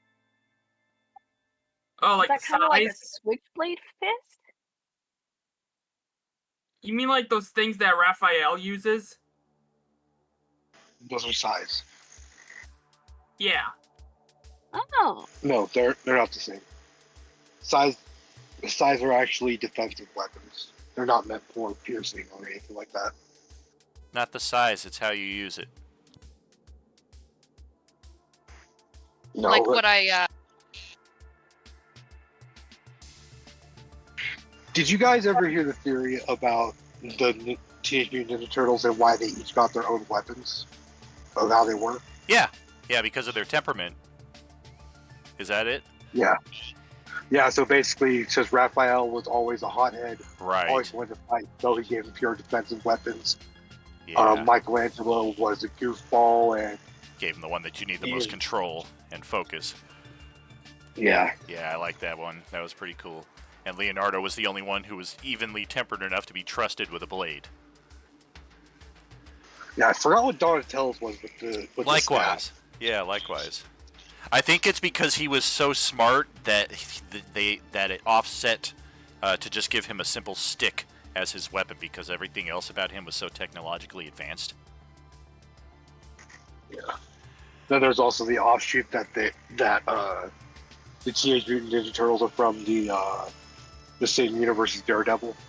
Oh yeah, I remember that back in the day because I think the TTRPGs of the day had the rights to both franchises, so there was a lot of intermingling there between Marvel and TMNT. Like when I started playing Heroes Unlimited way back in the day, that was a theme that we had. Like you could play characters from Rifts, characters from Medieval Palladium, of course your heroes, superheroes type characters, but also like street level Ninja Turtles or Daredevil type heroes.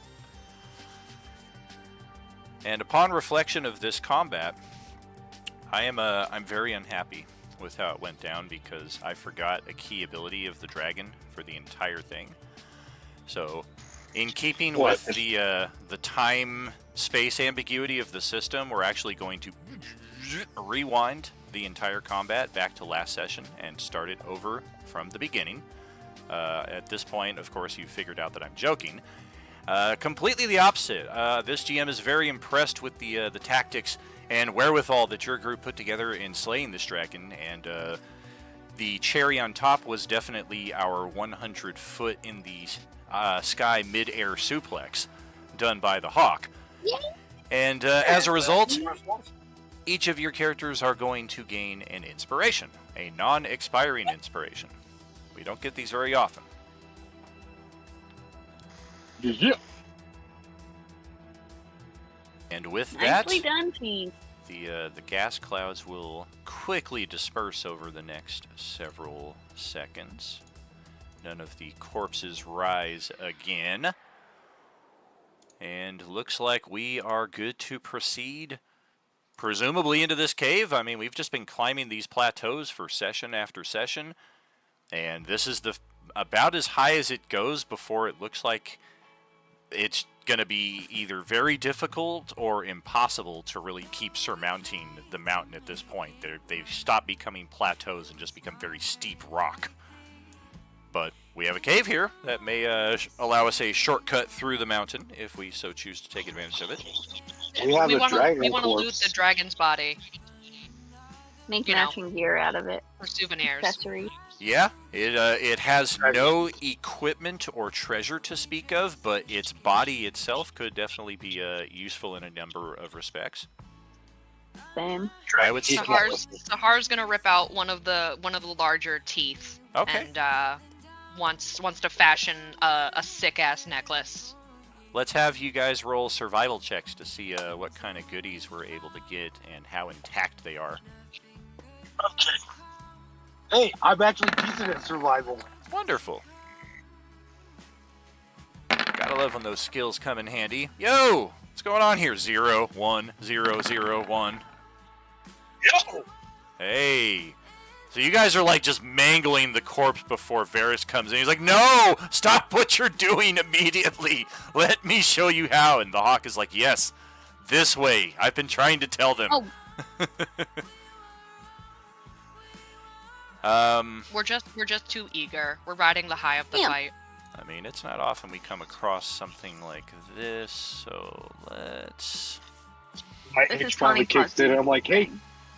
my H finally kicks in, like, no, you idiots, no, stop. Do not harvest things like that. Each of you We're roll... having a little Disney montage. Everybody roll a die 3, please.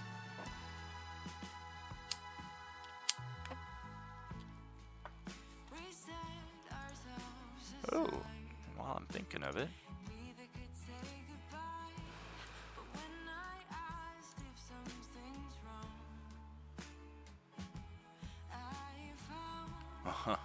Nice.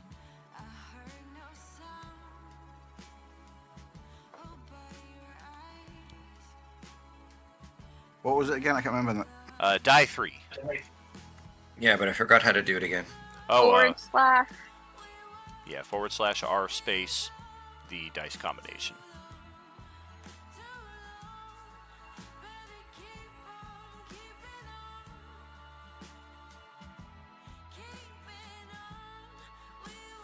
Okay, what's that? 1, 2, 3,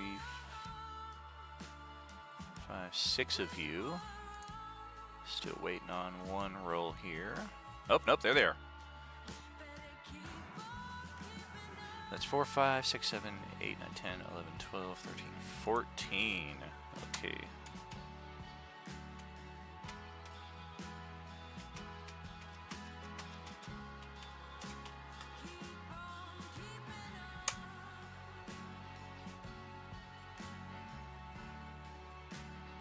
Okay. We'll round that up to 1750, and that is the approximate value in gold pieces that you believe as a group you've been able to harvest from the remains of this dragon. Whether that's jewelry, or just other pieces, like you want to fashion like a hilt of a dagger out of a dragon bone or something. These are valuable components in that regard. Additionally, you have found 15 bones on this thing, deep inside of the carcass of this thing that just, they look a lot different than the exterior bones. You feel like these may have been the original ritual bones that were used to raise this dragon in this form, because they've just obviously been modified. Some of them are charred, burned. Some of them have gouges and cuts in them. Others have very rough etchings that kind of look like runes, but they're so badly faded they're impossible to read. These are Dracolich bones. They can be used as an additional material component when casting spells that deal necrotic damage. When used in this way, they deal an extra die 6 necrotic when you cast the spell. So we have 15 of these Dracolich bones. You will want to add these to your character sheet. They are not things we're likely to find very often, probably not ever again in this campaign, so definitely make sure you mark them down and track them, because you're going to want them. Especially when you're attacking those stupid Nihilist cultists that take double necrotic damage. So, Anyone cast necrotic spells? So, I would like to take, like, four teeth from the dragon skeleton, because I want to fashion them into those, like, you know, the weapons, you know, those like arm blade things that the Shredder uses. Nice. Yeah, I want to use the teeth like those. Okay. Yeah, we can I definitely believe I can use necrotic magic. Ooh. So do you want to go ahead and carry these then and keep them on you in case you ever cast necrotic spells? I can. Makes sense. Yeah, Quill wants 2 of the claws so he can make daggers out of them.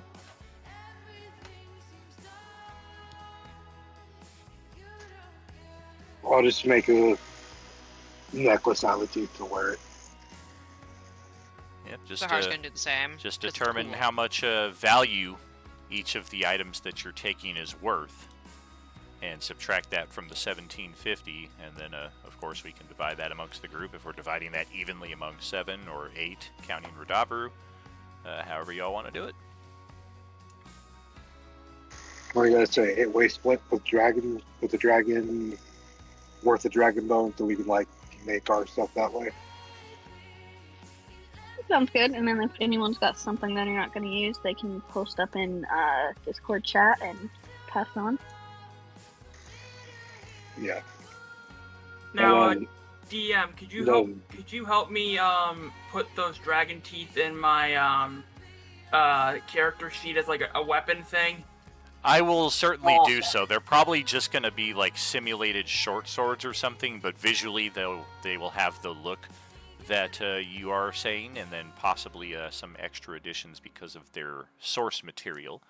As far as Thank right you. now, just add on your equipment list, like just hit that plus button and write Dracolich component bones. Thank you. Of course. And if I forget, as I am prone to do, just remind me in our game chat before next session that I still need to add that weapon onto your sheet. And same thing for anybody. If you guys need me to fashion something like that for you on your sheet, then I will happily do so.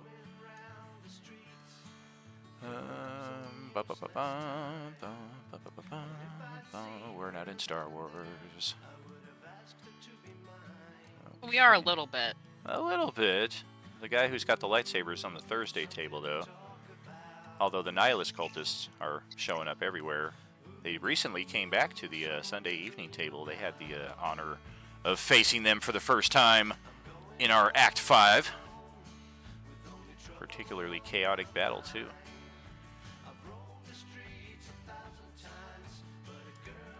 Alright, are we prepared to head into the cave? Did you ever see my whispered message to you about my power?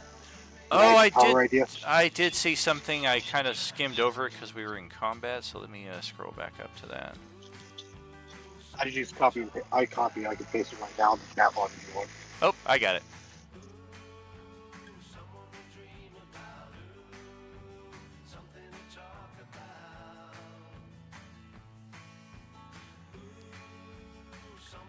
It's an idea. Did you happen to catch what happened this past Wednesday? No. Teleport is bad. There's a reason why we were gifted these ethereal bulbs. And our Wednesday party opted to not expend the limited resource, and instead they bought a Helm of Teleportation and tried to use that. And they are currently twisted up in a multiverse of time and space. And who knows how any of that is going to resolve, if they're even going to end up back in the place where they began. Long story short with that is the easy outcome if somebody tries to use a teleport spell. And I say teleport because short-range teleports like Misty Step, Dimension Door, we've seen work just fine. Yeah. So, but like, I'm not saying like the teleport spell, but like, it's basically the ability to either recall it to me or to appear with it in my hand, basically. Gotcha. I was seeing a fourth possibility to where like you leave a weapon behind at home base, which gives you a free pass to go back to home base anytime you want. And what I was trying to say is that might not work as you're thinking. No, I'm a combat addict. You kidding me? I'm just using this for better maneuverability on the field. Gotcha. I will look over that and probably make some adjustments to it, but definitely something in that vein. Sweet. And when you guys are ready to head into the cave, just give me a marching order here outside of it. Curiosity. Does the cave still contain the gloom? The cave does have the gloom, yes. Damn.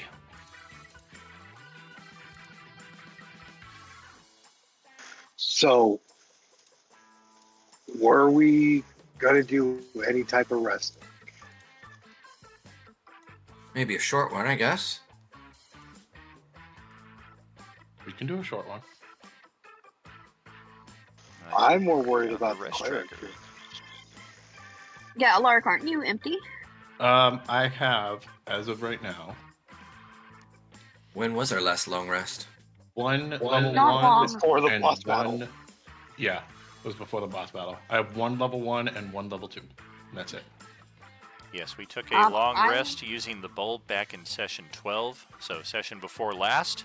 We are technically on a new day at this point. We're the only party that's a day ahead of the rest of the other parties at this point, so you still have 2 short rests that you may take during this day, and then 8 hours, 9 hours from this point in game, you'll be eligible for your next long rest. Okay, so short rest it is, guys. Yeah, so short rest, and so I can at least get back my action so we can accept it. Fair. Yeah, it'll get me some stuff back, just not a lot of spells. Let's check our random encounter table.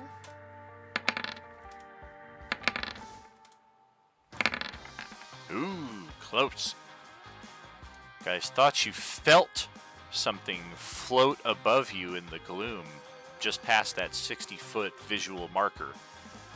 And it's almost like the clouds above you kind of shifted, almost like an airplane went overhead, except it didn't make anywhere near as much noise. It was a very gentle float overhead. And thankfully, or perhaps unfortunately, whatever it was, did not seem to notice you and come down to the site.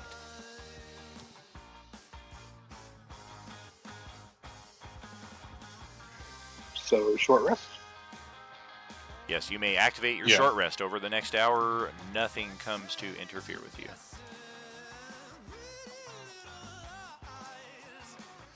All of our effects that were 1 minute or concentration based are now gone. Potion of speed, well since expired.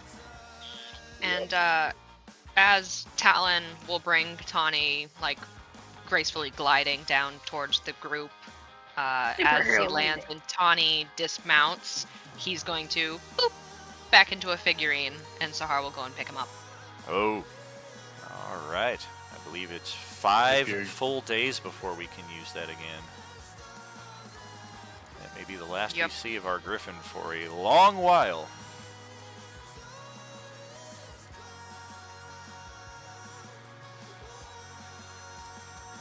All right. Is this our marching order? Or are we just all kind of clustered and hanging out for rest? I guess we're closer hanging out for the rest. Very good. We are able to get our rest. Go ahead, roll those hit dice, get your restoratives, regain those abilities that replenish on a short rest, and we will enter the cave. Oh, I didn't take any of Tawny Paw's effects off of her. Boom. Boom. There we go. Because Tony Boss stays locked in. That's right.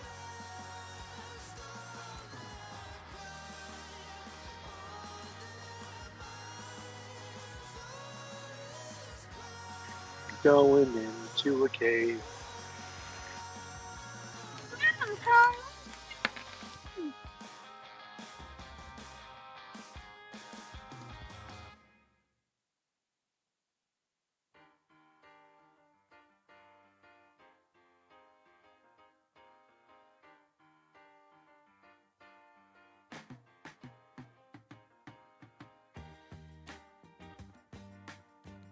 Officially about to begin the Spelunk Kerplunk.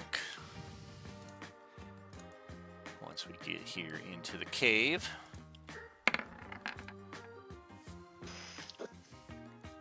Wasn't Spelunking a video game? Probably. There's Spelunker. Daniel, Yes, sir. the Griffin can go away. He doesn't know how to delete it. Oh. It won't work with delete. Bunk. No worries. Also, if you would like to take my light circle off of me, we can do that too. Okie doke. Boom. The only one of you with an effect is old displaced Varus over there.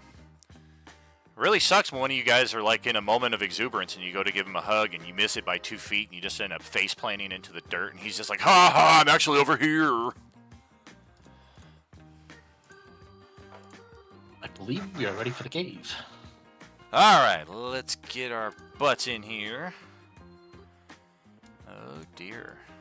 Well, that's interesting. Let's just see what we can see.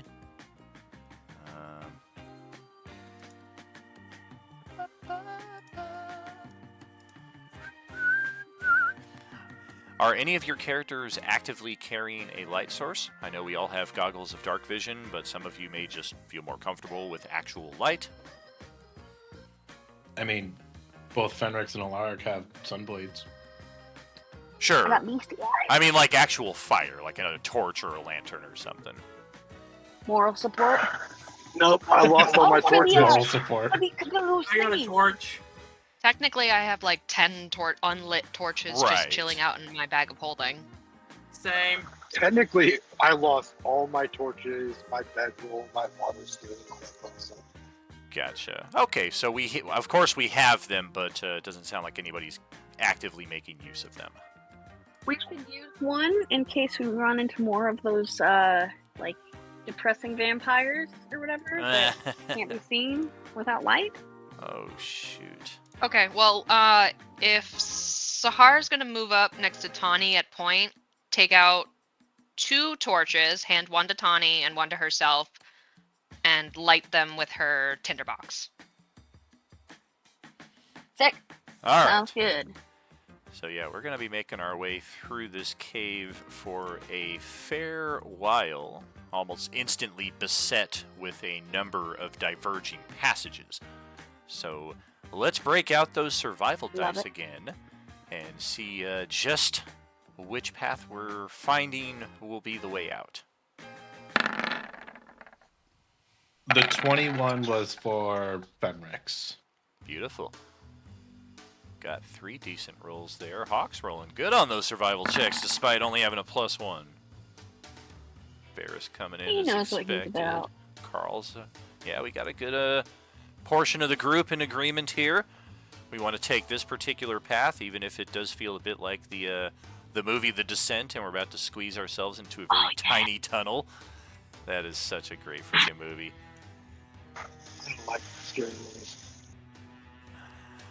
Oh yeah, I swear the part of the movie where they're just spelunking is scarier to me than when they actually get down there and the fucking monsters appear. Because when they're like squeezing through those tiny little passages, they do such a great job of the claustrophobia. You're just like, I also forgot I had the cantrip guidance. oh, very cool. Get a little extra right there. And now that we've agreed on our path, let's break out the survival gear that we almost never make use of in our backpacks. I know all of you have a explorer's pack or dungeoneering pack. Most of you do. Some of you might have like an artisan's pack or a rarer pack like that. But 80% of adventurers usually one of those 2. And that's where we have all of our climbing gear, our pythons, our extra rope, what have you. Let's roll survival again here and see just how well we can navigate these passages.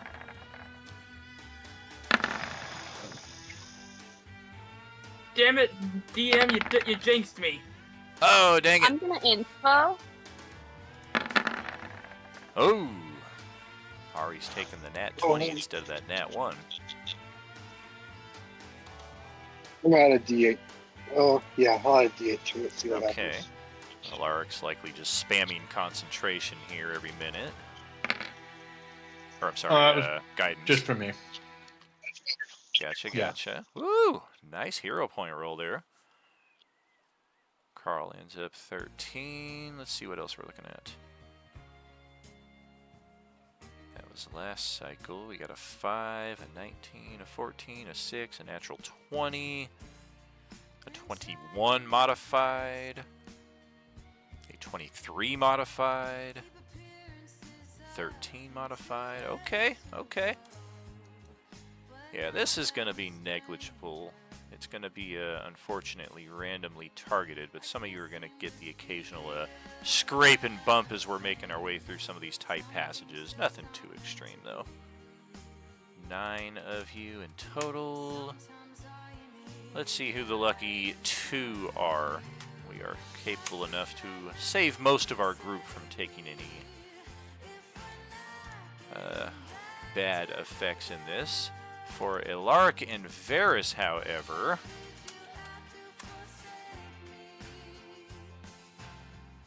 Alaric is looking at 3 points of, oh god, I should not have put my kneecap into that solid stone wall. I thought I'd made it around the corner.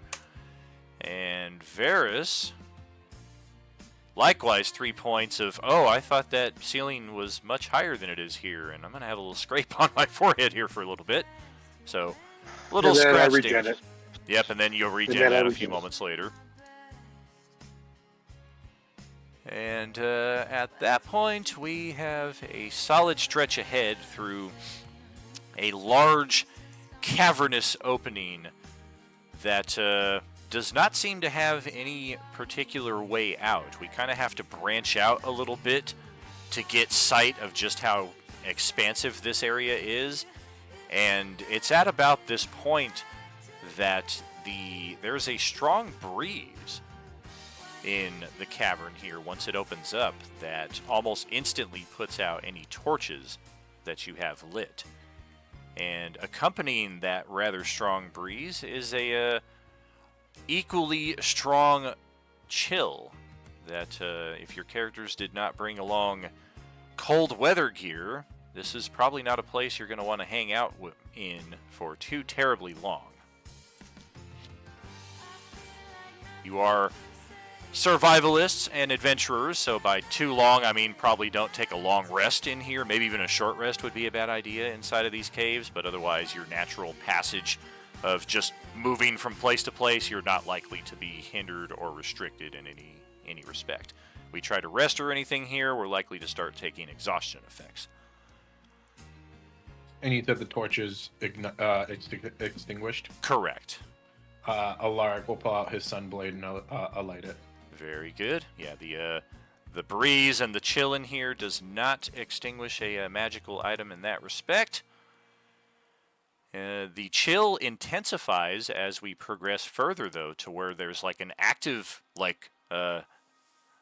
slurry and snow system here inside of these caves. Once we get inside the map, you guys will see, like, there's just a lot of light snow breeze just constantly blowing around here. Occasionally we'll see some strong winds on the peripheries of the map. The entrance into this area narrows to a 10-foot wide tunnel. So right now I've got Tawny Paw, Carl, and Sahar on point, but unless we're going to squeeze, only 2 of us can get through here capably. So who do we want our 2 on point to be?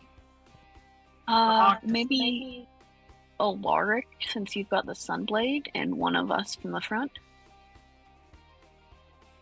I'm okay with that.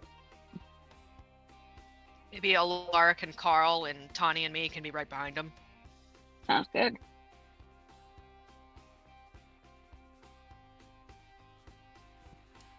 The Hawk Okay. does not like this. So The Hawk does not do well with snow. So who is in first, Alaric and Tawny Paw? Alaric and Carl. Alaric and Carl. Okay. And then we've got Tawny Paw and Sahar as the next 2. Yep. And then Fenrix Varys, if we're keeping the lineup. Sure, and being middle point, Fenrix will also light his sunblade. Okay.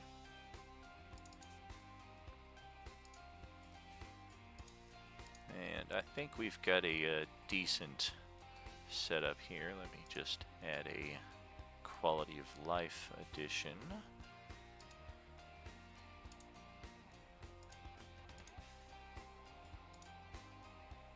Yes. And there. I forgot that I was so meticulous with the dynamic lighting angles on this one that I even cut off the entrance, which I almost never do. So we have to have a little workaround here. Let's jump over there right now. Welcome to the Ice Cave.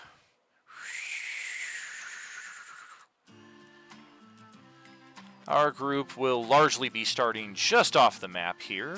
Alaric and Carl, the only two currently on the map. There are a number of seemingly natural trees with heavy icicle growth on them. You'll see these sporadically throughout the map. They may possibly serve as cover. They may possibly have some other interest to them. And there is a very interesting creature just to the northwest of the entrance, standing on a platform about 3-5 feet higher than Carl and Alaric, and it eyes your group with squinted and furrowed brow. It does not you appear little cute pleased to thing. see you. He's a little cutie though. Little Stock, the hedgehog looking guy over here. So, It's an Alolan Sand Slash! ah, He's a polymorphed Nihilus. Don't trust him. that's awesome. But he's too cute to be good. I diaphragm, so that checks out. It steps over to Carl, sniffing, just, and then all of a sudden, ah!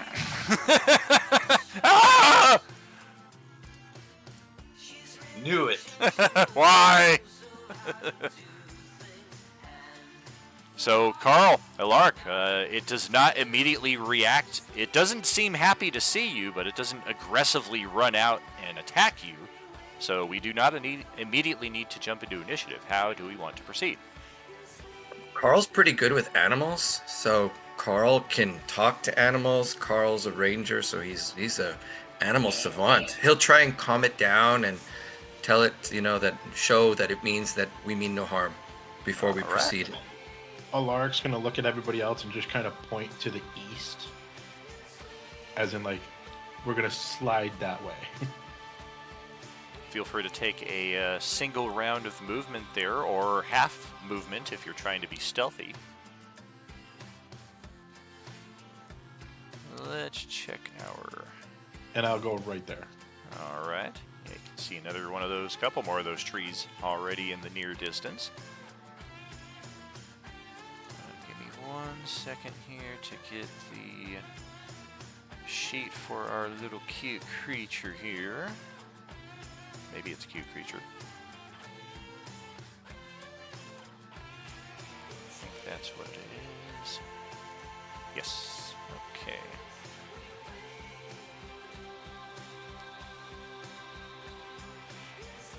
Oh, and casting speak with. All Right. right. Why not? Never get to use Very it. nice. Let's use it. Absolutely. Absolutely. Try to throw in some different encounters here at this stage of the game. I know we're tactically proficient with our combat, so let's stretch our other muscles here.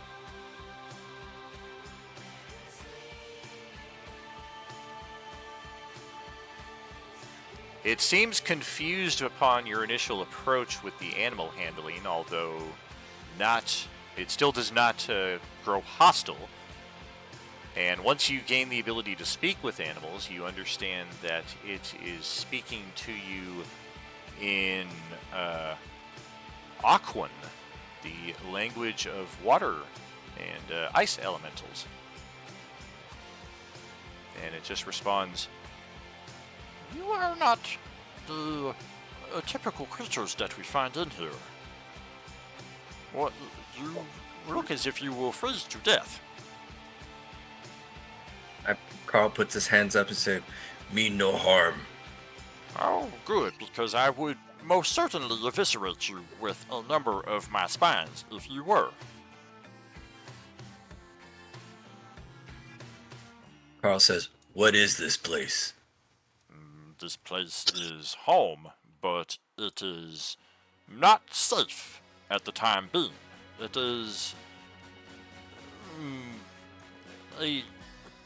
a force has invaded my home, and they now claim dominion. What is this force? Ice creatures such as myself, but they are perhaps not as sociable. Ice creatures, bad creatures? They're not friends of mine. Perhaps Carl and friends can help. That's not me, one. This is me, one. I'm trying to do something different here, as you can see.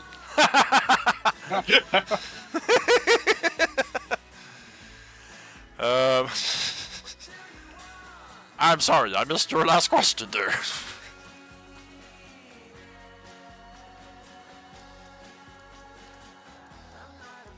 All right, everyone else starts coming in, I guess, at this point. Yeah, we've got our next row of 2 characters stepping in here, Tawny Paw and Sahar. Hey, Carl, what's going on over there, bud? We good? We can proceed?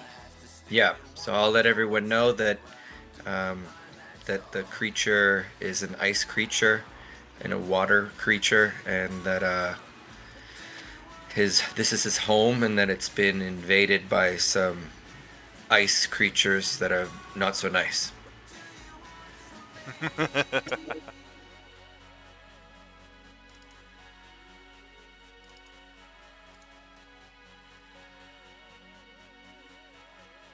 Yeah, Carl not speak good.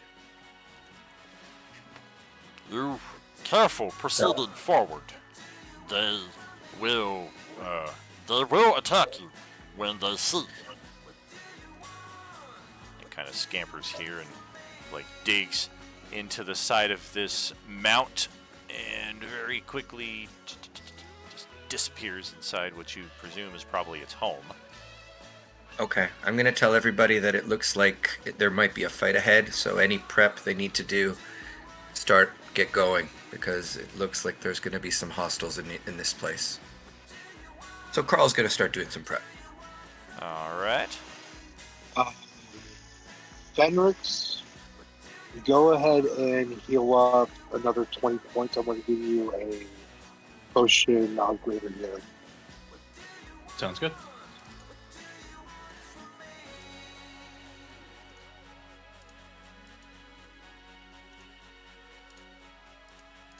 Hey, Tawny, I bet your fire hammer is going to do real well in here. Who has our best passive perception?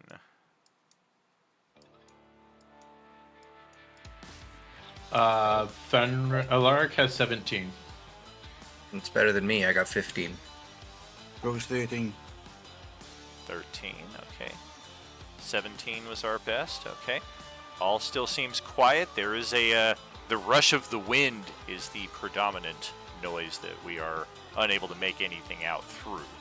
Varus and Fenrix, you are now on the map, free to move out and proceed forward a little bit if you wish.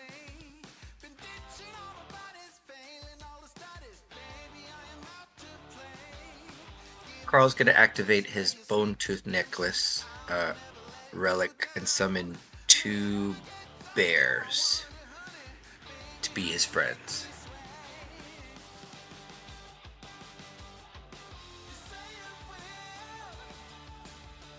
Roar. You can have friends.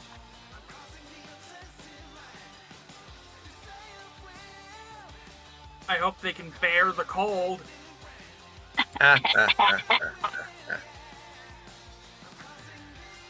I, as Alaric, am going to use Channel Divinity Twilight Sanctuary. So essentially, 30 feet, everybody will get a 1d6 plus my cleric level of temporary hit points. Yeah. Nice.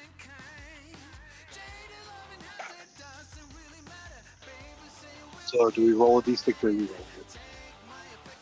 I got it. Everybody gets 7 currently. Thanks. Temp hit points 7? Nice. And my bears get them? Nice. Yep. So essentially that lasts, what was it, 10 minutes? Concentration? 1 minute. 1 minute. And anytime you end in it, it will trigger that 1d6 plus my cleric. Are you sure we can trust those bears? They look kind of diseased. Yeah, those bears do kind of look diseased, but they're not teddy bears, but they're definitely gonna be tough. I guess it's just the It art has style. no eyes. All right, so let's move forward, team. We're gonna move forward, Daniel.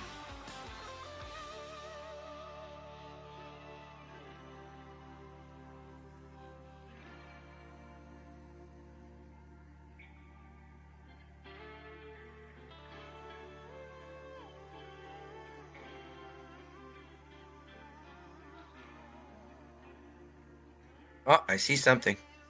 Oh, my bad. I was on mute that whole time. I was telling you all to hold behind Carl's last point, but yeah, this will be our Oh, new, sorry. That's all right. This will be our new point here. Everybody can kind of file up behind Carl within 5 to 10 feet if you so wish. If you don't want to bunch up into AoE, that's understandable. Otherwise, you guys have an opportunity to kind of move up here a little bit as well.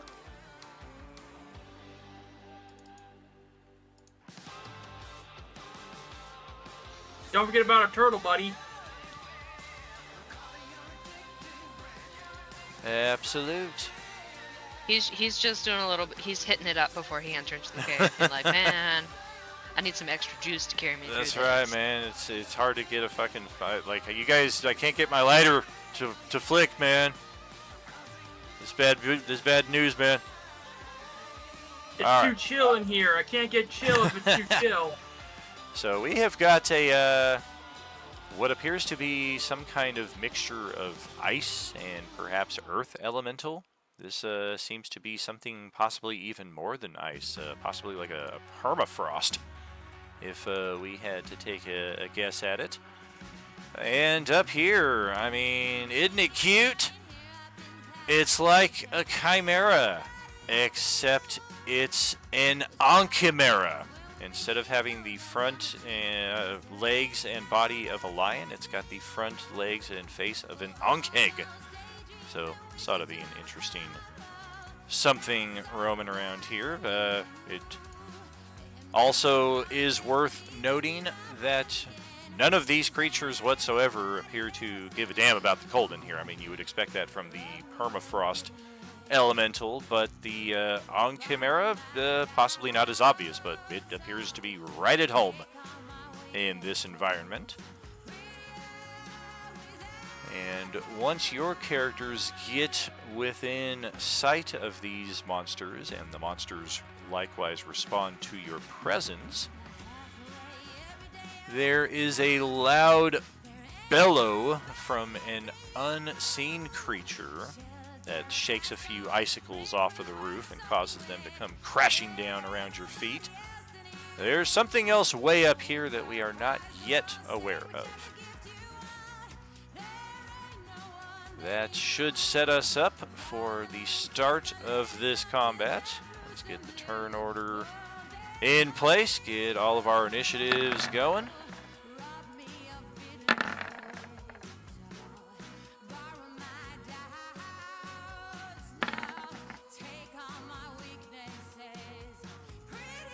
Well, that's a first. Hey, you've been going down Yeah, near the good bottom job, team. for a while. Krill and Steven both have the same initiative. Yeah, we also have the same dexterity mod. Yeah.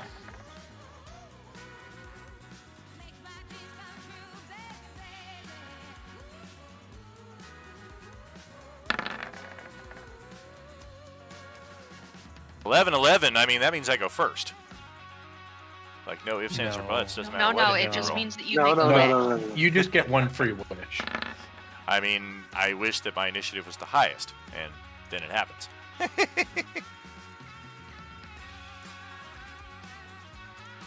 So between me and Krill, which one goes first? You want to do rollies or what do you want to do? Rollies. Or you just want, Back to the or do you just want to leave it at that, right there? You go first and you go first. Yep, we can randomize it in the order that I randomized it, or you guys can choose, or you can dice off.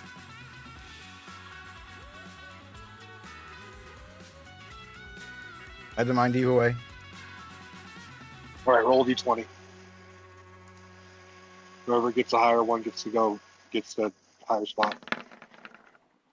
Well, you just gotta be the one. Well, Bill's going first. He rolled 2 ones. There we go. Damn, I'd Carl, your rather bears have good dice. I would rather burn that natural one there than need it than have it still in the waiting. Totally understandable. Let's see. Okay. The bears as conjured creatures would actually... Oh, it looks like it's Carl's initiative, but he probably had his bear selected. Let's change that. Yeah, the bears just go right after Carl's turn. Okay, man, it really wants Varys to go first when I do the randomizer. All right. It must be doing backwards alphabetical order. Carl, first turn, a new combat round. A menacing permafrost elemental to your left. And one of these things you've never seen before over in this direction. It's got a good degree of cover, kind of behind this tall rock, whereas the other one is a little more out in the open. But your choice. Okay. None of them look undead, right? They just look like ice creatures and elementals. Correct, yeah. Elementals and some kind of aberration, if you had to guess. So Okay. first, yeah, you guys haven't found too many non-undead locations. Okay. Carl will shoot the one that he has direct line of sight on. Does he have direct line of sight, or is that boulder in the way? Do I have to move? The one to your left, you've got a pretty good line of sight on it. It's kind of just around this corner right here, but not enough to give it any significant cover. I'll move anyways. That's okay. All right. That should give me a clear shot now. Yep. See another one of those permafrost elementals up there. Okay. Oh, actually, if I hit the nearest one, then no one will be able to hit the other ones. So maybe I won't hit the nearest one. I'll leave the nearest one to my bears.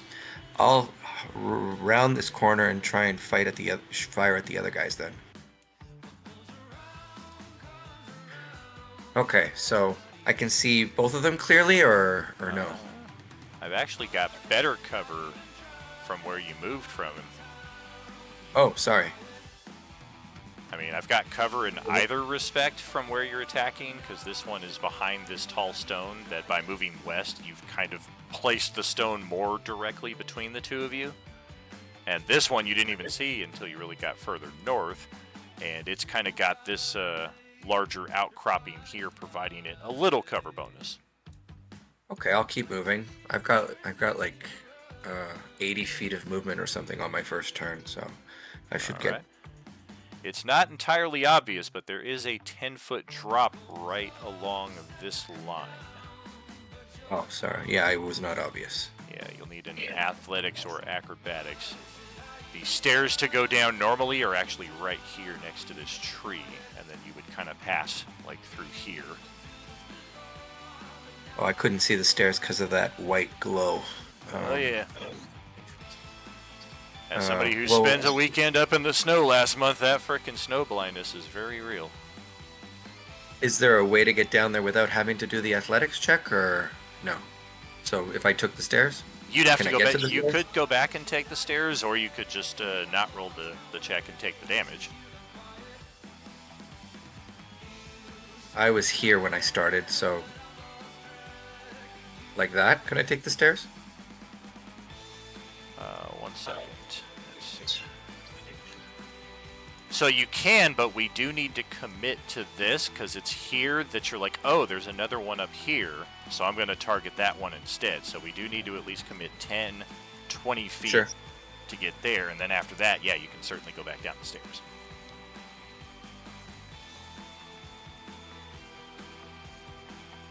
Okay, so that's 40. And now I go down. Yes, indeed. So that's 30. Or no, sorry, I'm counting this 15, wrong. yeah. Yeah. And is the guy right in front of me now? Oh Is yeah, that you've clear got line of sight? you've got a direct line of sight to him now.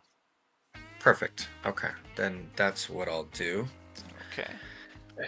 And I'll start. Okay, Nova round. Yay! Haven't done Nova round in a while.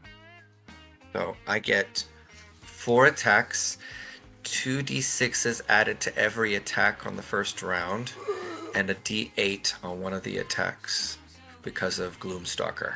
Okay, here we go.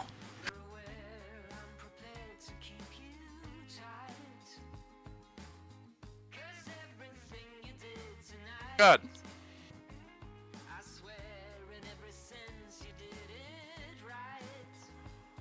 Let's see.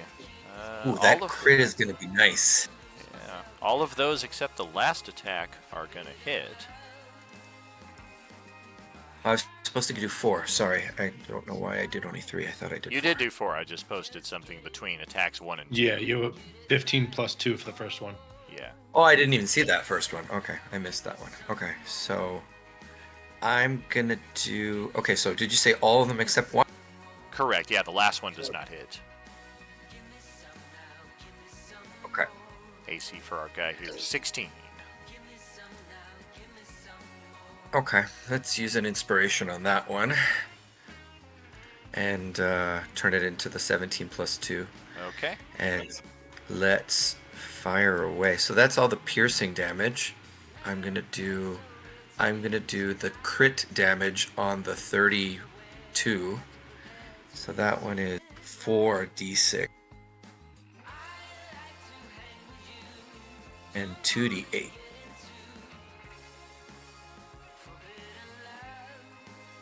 So with the crit one, that's an additional 17 and another additional 8. How's he looking? So I've only done the, yeah. I've got your total. Looks like 74 so far. Ba, ba, ba, ba. We are right about there. Alright, let's keep going. Then the next 2d8, 2d6. Guess I just do them all. So that Yeah, would be 6d6. 66. All right. Oh, those are good rolls. Yeah, not bad. Good rolls.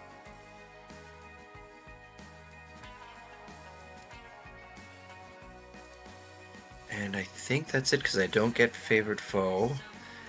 And I did all my attacks and I did all my d6s. I always forget something. Is there something I'm forgetting? Yeah, you didn't hunter's mark anybody. I didn't. No, because then I That'd wouldn't be get that everything. last. Yeah. Oh, let's move these bears. Okay, let's Oh, do yeah. the bears. Bears are gonna go for that near guy. Okay. Hey, get out of my space!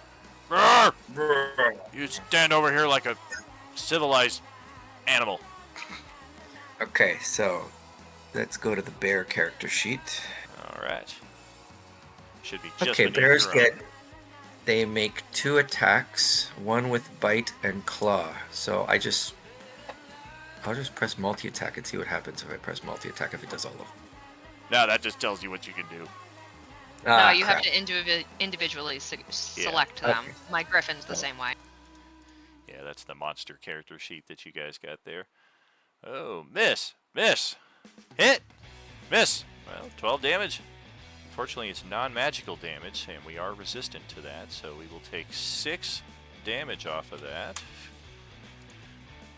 Not nearly as much success, but they are just summoned creatures, so you get what you can. Yep, and that is Carl's turn. All right. Find my cursor here. There you are. Krill, it's your turn. Actually, and Carl's gonna move back a little bit so that he's gonna try and get out of range of these guys. All right. Yes, cluster up that stairwell. Yeah, Crow's a dread ambusher as well, so he gains an extra 10 feet in walking.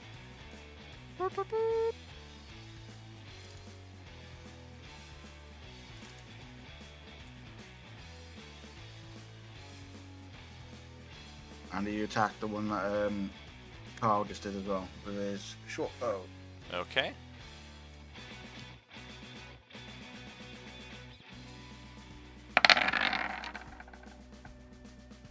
That will hit.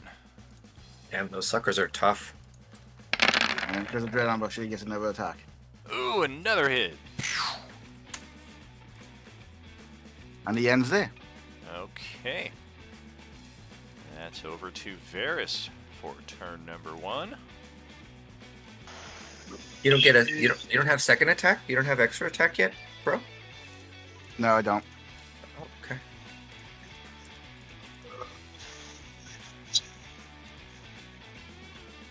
Just 20, 25, 30. And yeah, I will hold my action so that way if an enemy comes near me, I can attack it. Okay. Little ready clock on you there. And we'll go to the Hawk. Alright, so let's see here. 5, 10, 15, 20, 25, 30, 35, 40. Oh, it's right there. Okay. I'm going to throw a dart at it. Okay. Are you aloft or are you on the ground? Ceiling height in here goes about 30 feet. I'll go 20 feet in the air. Alright. Yeah, you're able to negate the cover bonus from the bears at that elevation.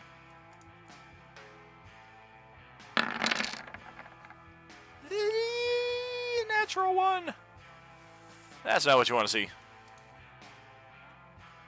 You did just get an inspiration for your badass suplex outside. I don't know if you want to use it for 7 points of damage, though.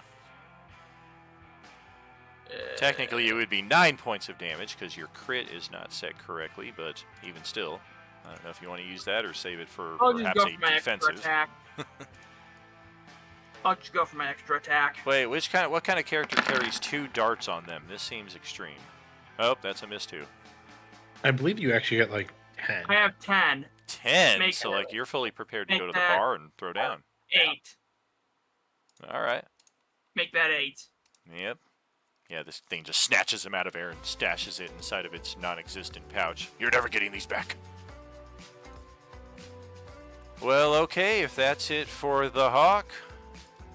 Hey, Lark. Yeah, that's for me. Oh, I didn't roll for Radabru. Wait, who went before me? Carl went before me, and that's the only person inside this bubble. So 1 second. What was it? 1D. Oh, beautiful. His turn has not yet come. D6.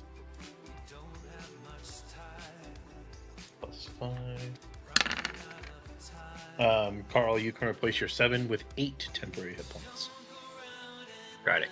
They do not stack, unfortunately. 8 it is. Yeah, I could just see the power game antics from it stacking. All right, everybody, let's hang out for an hour, and everybody get 1,000 hit points, and then let's go in. Right. So Alaric is gonna move. Sounds fair. here to Totally. Sahar. Especially before Nyla's endgame. Fuck that guy. Yeah, he can see those 3. Let's see. What? Oh, that's level 1. But I'm already concentrated. That's not concentration, is it?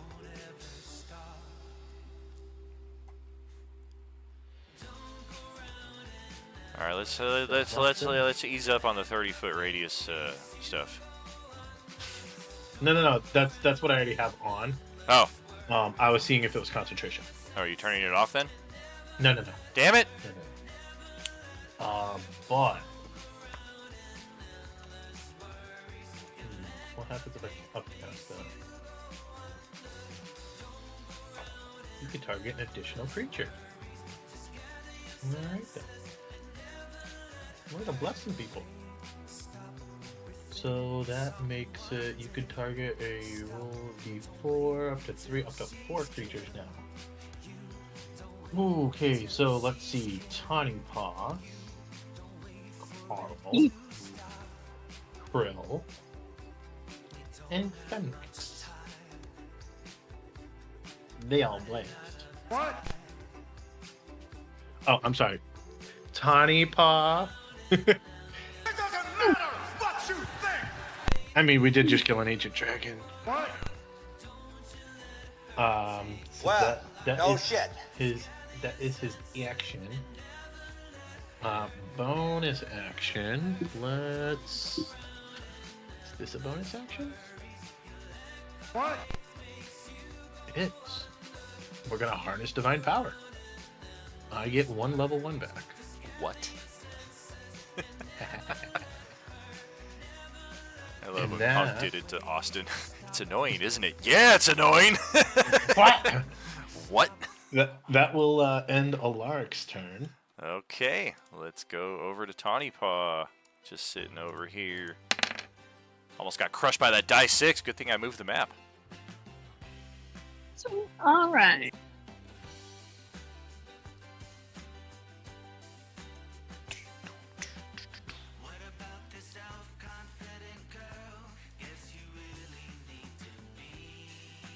Also, Daniel, I don't know if you have a specific thing for bless to put on the characters.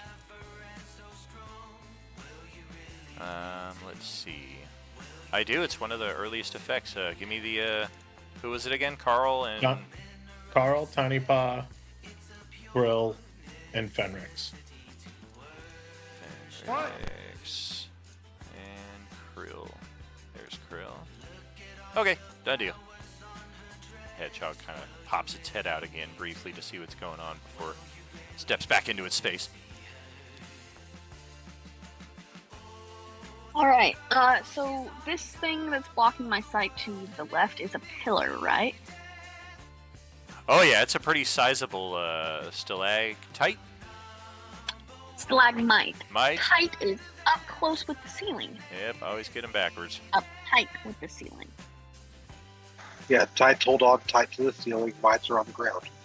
I'm a geologist, so I'm a nerd. I'm a bard. yeah. All right. So I essentially I can just climb around. Jack of all trades. Know a little bit about everything. Not a whole lot about any one thing. Unless you count D&D. And Star Wars.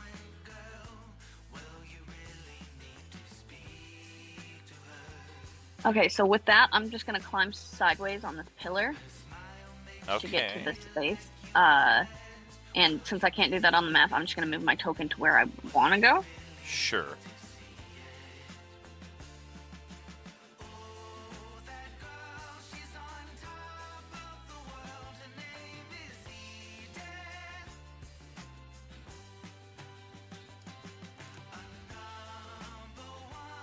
Okay, my computer's freaking out. 1 second.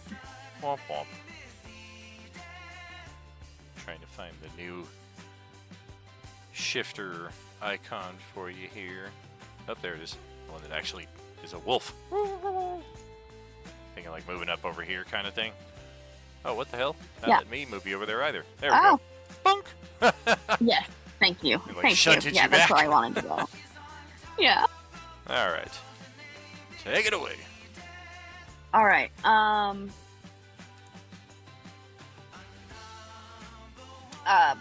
Carl, how strong are your bears? Or how much health they got? 34 hit points. If they take a little fire, is that okay? How much is a little? Like 10 hit points? Probably. Oh, that's like a third of their. No, okay, I'm gonna use something different. Womp womp. It's okay. I don't want to hit the bears.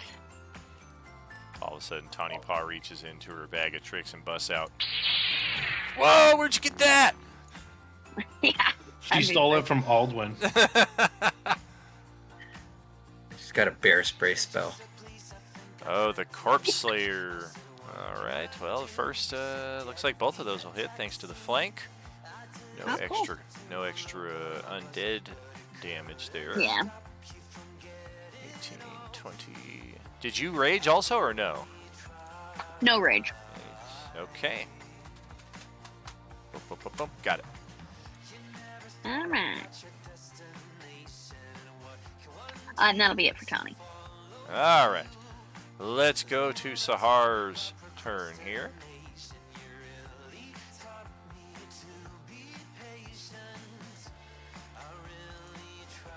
Alright, I am going to be moving up towards the Chimera. Not quite to it, but you know, moving in that general direction.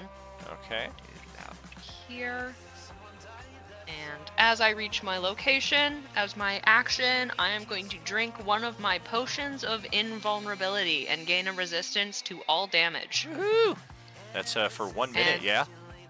And then with my bonus action, I will be casting Shield of Faith on myself. So bringing my AC to 20. All right. And that will be my turn. That's for 1 minute, right? For the invulnerability? Yes. Gotcha. All right. We'll track that with the little Warhammer shield right there.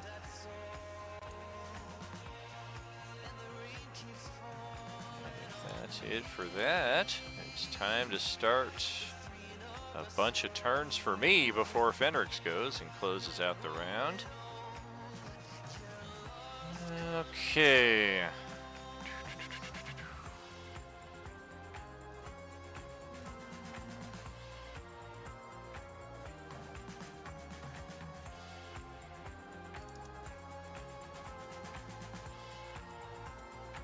Oh, wow. Yeah, I think when Sahar moved up, she was able to get a little glimpse of this thing over here. It looks like it's naked. It's something, and she is able to see the earth completely rend underneath its location before it burrows beneath. It's kind of like a naked bug thing, guys. It's pretty big. I hate that. Hey, that's not cool. You're not supposed to show that. We saw nothing That's right. except where it moved to. Turn off. Just that. kind of put a little pixelation over its tile. Yeah. Hey, what the fuck? I turned off broadcast. We also didn't see that. That's right. It's a good thing. But there's it's no- actually really close to Sahar. It's a good thing there's no visual indication of where it is, so keep it in game. What the hell? Broadcast others is turned off. What the heck, Roll20? Okay. I Red didn't see Dopper. anything, don't worry. Red is up.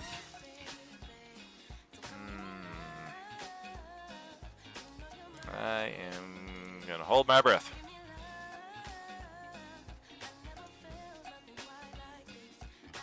No, we don't want that. Looks like a lot of people rushed up there to the left. He's just going to kind of shout out to Varys. You guys got it covered over there? There's a lot of you. Basically. We good. All right. Well, we will hustle over here. Don't die, though. Go around Carl. I mean, it's what I do, y'all. Eye the battlefield. Oh, man, that thing looks gross. 10, 20, 30, 40. It's kind of a tall order for a hand axe. I believe that will be a disadvantage were I to try. Yeah, anything past 20 feet. Not worth throwing my only ranged option. Also You not just worth... gotta say Kobe for accuracy. Also not worth action dashing closer to it, so I think we're going to action dash along this ledge here and kind of go under this tree. And get right over here. Redaber's movement seems to disturb some of the icicles on the tree as they kind of fall off and crackle to the ground. One of them gently scrapes the top of his dome. Yo! That's really all he's got. As the Chimera is up. get some bonus. Rodabru stays HP. at 7 temporary hit points. Use that for the red bar.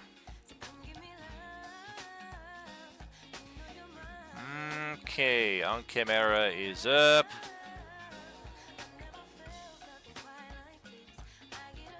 Yep, I got that, we got that.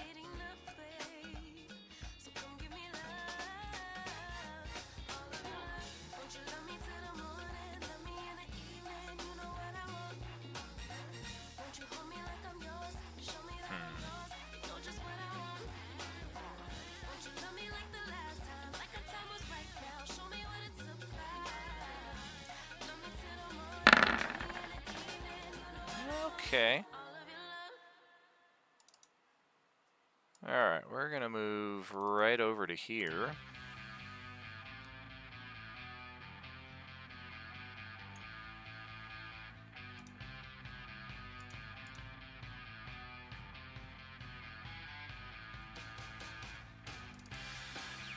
And we are going to acid spray. This will be a breath. Acid. Oops, not that one. We want the beam. Because, yeah, that's going to just get right to each of you there. Rodabru, under the tree, over to Carl, over to Alaric.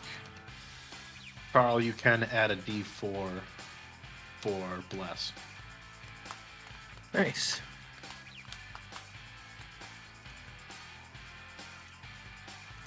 Is it? Dexterity save, DC 15.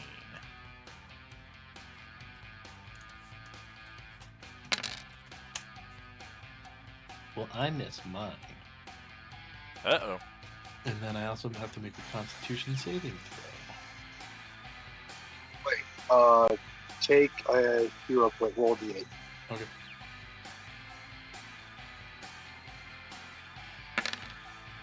Woo!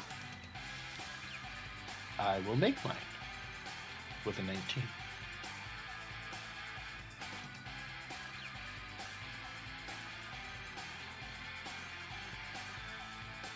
All right.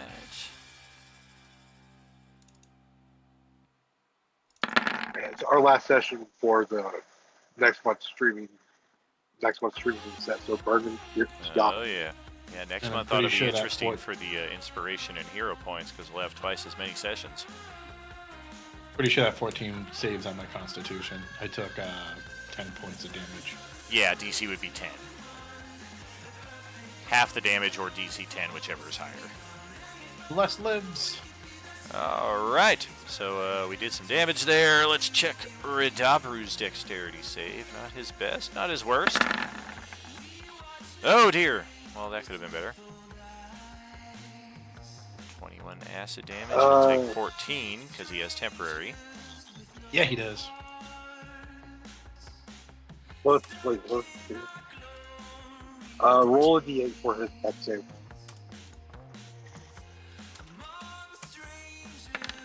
Damn. All right. So it's actually going to be 10 hit points. So he's only going to take 3 real. So he'll be at 29 there on his total. And that is... Hashtag Polarix. Track that. We have expended our acid spray. Let's check.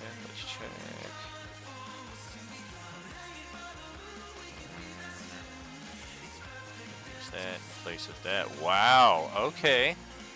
And it still gets to take a horn attack now on Rodabru. It basically is using that acid spray in place of its Ankeg's bite. And when its cold breath is available, spoiler alert, it can use that in place of the dragon bite. Instead, it's going to use the dragon bite and the horns because it does specify we cannot use both breath weapons on the same turn. So Rodabru is getting the horns.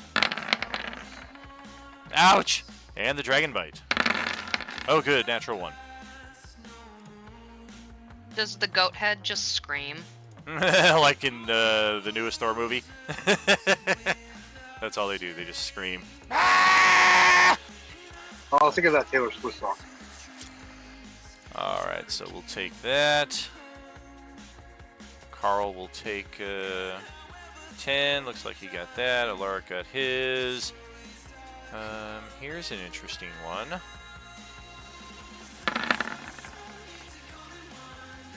The tree moves visibly to try to get out of the way of this attack. It fails its saving throw. We are gonna show its health bar now. And it is going to take all of that acid damage, 21 in fact. And yeah, this tree is moving around. It is very much sentient. Is it some kind of like frozen dryad or Trent or something? It's something. It's definitely a plant-like creature. I mean, it's a sentient plant. Which means it's not going to like that very much if you start going whopping willow on that damn thing. Oh, it did not appreciate that. The elementals are up next. We will start with the one currently surrounded. We get 2 slam attacks.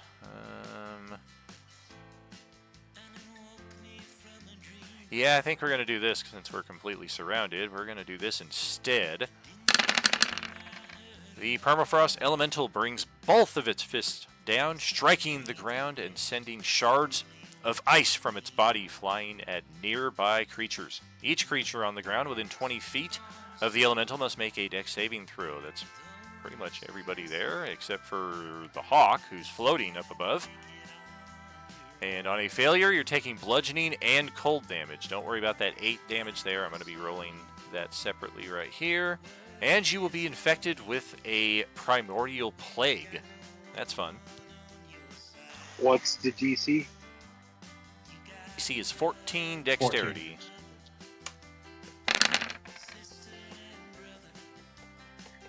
14.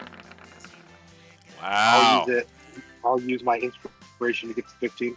Alright, yep, theirs did not go well there. I basically split that right down the middle, so the first 3d6 are the cold damage, or I'm sorry, the first 3d6 are bludgeoning, the second 3d6 is cold, so that is 8 bludgeoning and 9 cold damage. If you are not resistant to any of it, you will take all 17 of that damage. It's bludgeoning, so...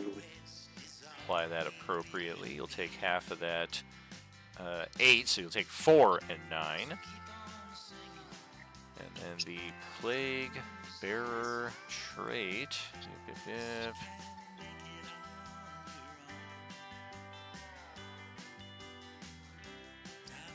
Oh, my 10 hit points are gone. Oh no!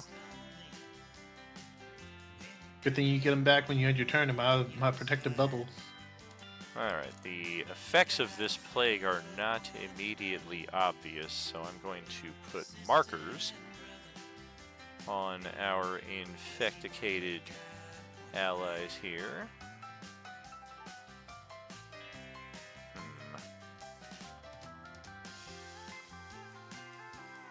Oh, that's appropriate, but that's not the right one.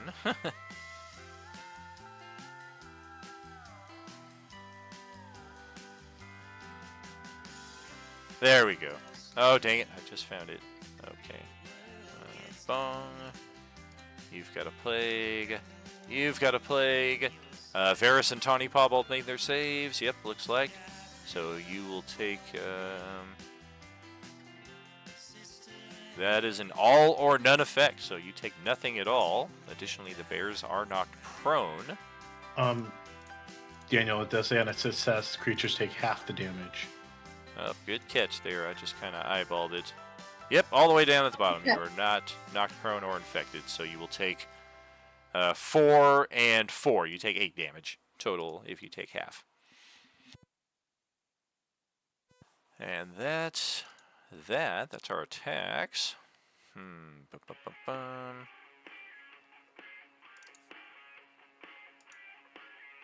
Yeah, we will take attack of opportunity from Tawny Paw. We will also take attacks of opportunity from the bears, but the bears will be at disadvantage since they are prone. And will it be just right there that I make the attack? Yes. Okay.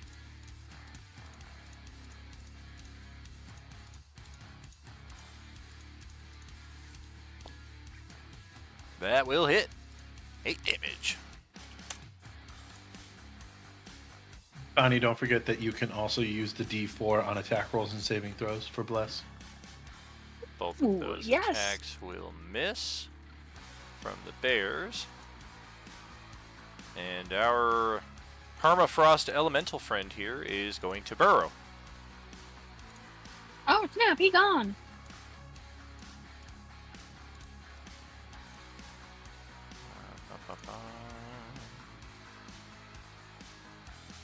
Also has this nice little ability right here. While doing so, it does not disturb the material it moves through. Super stealth. That is one of them. The other one is not likely to survive much longer. And wouldn't you know it, everybody's out of my range, so we're gonna burrow and hopefully survive until next round and get a turn. See how tactical we can be here. Okay. We've got another one of these things way over here. I think Sahar and Radabru might be the only ones that can see it. That's 10. That's 20.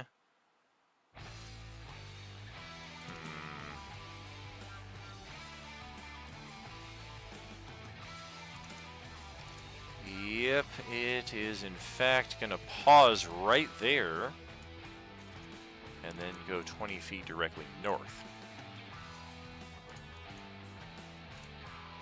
And the tree is going to attack now. Or whatever it is this thing does. Let's drop our icicles. Everyone within 10 feet of the willow must make a dex save or take piercing and cold damage, half as much on a successful one. That is Carl, Fenrix, Radabru, and the Ankh-Chimera.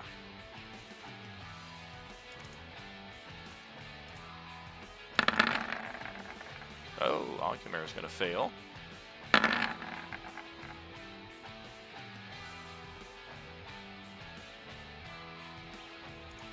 Let's see, 2 The Ice Lorax knows not friend nor foe, only frosty pain.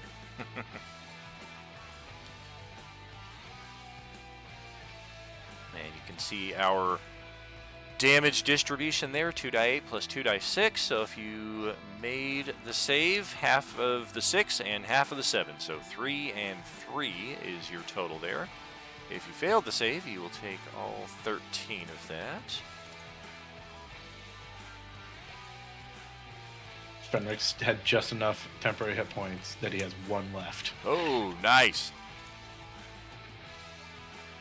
And we're going to slowly start moving some of our other trees out here. They don't move terribly fast, but they are going to start moving along. They've got some kind of connection to where they know one of them is in danger.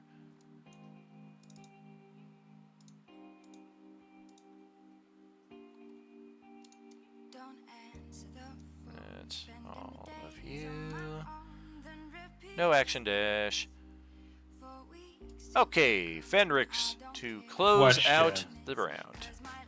The trees are hostile or non-hostile? The blue bar means they can go either way right now. They So, have attacked that's- a number of your groups, so technically at this moment they are hostile, but Steven is correct. By having a blue health bar, there is the potential to influence them either way towards a red or a green health bar. I'm going to give them temporary hit points as Okay. an influence.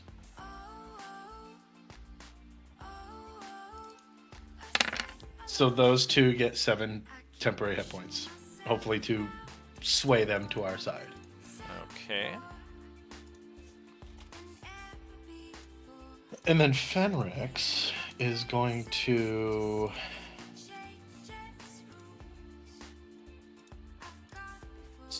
You're up this way. And then I can see fucked up Ant Boy over here. Mhm. And Yes, indeed. Gonna use my last level 1 spell for Fenrix and Hunter's Mark. All right. I am also gonna use my last Fighting Spirit and give myself advantage. Ooh. First hit Oh my God. is an 11. Ugh. Dude, how about you go ahead and roll that again with an inspiration? Okay, so that'll be the Well, inspiration. there it is. Hey, look, the same damage, just about. Yeah. Checking Oh, look, it radiant. was another natural 1 on the other spot, too. All right, nothing happening there. We will take all 11. And then Hunter's Mark for that, which is 1. Okay. And then second hit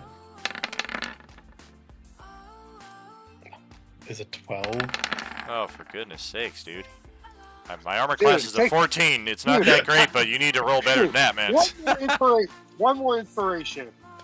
All right, so 25. Wow, Mr. Inspiration Moneybags over here. All right, there we go. Ba-da-da-boom-boom. And then a Hunter's Mark is another one.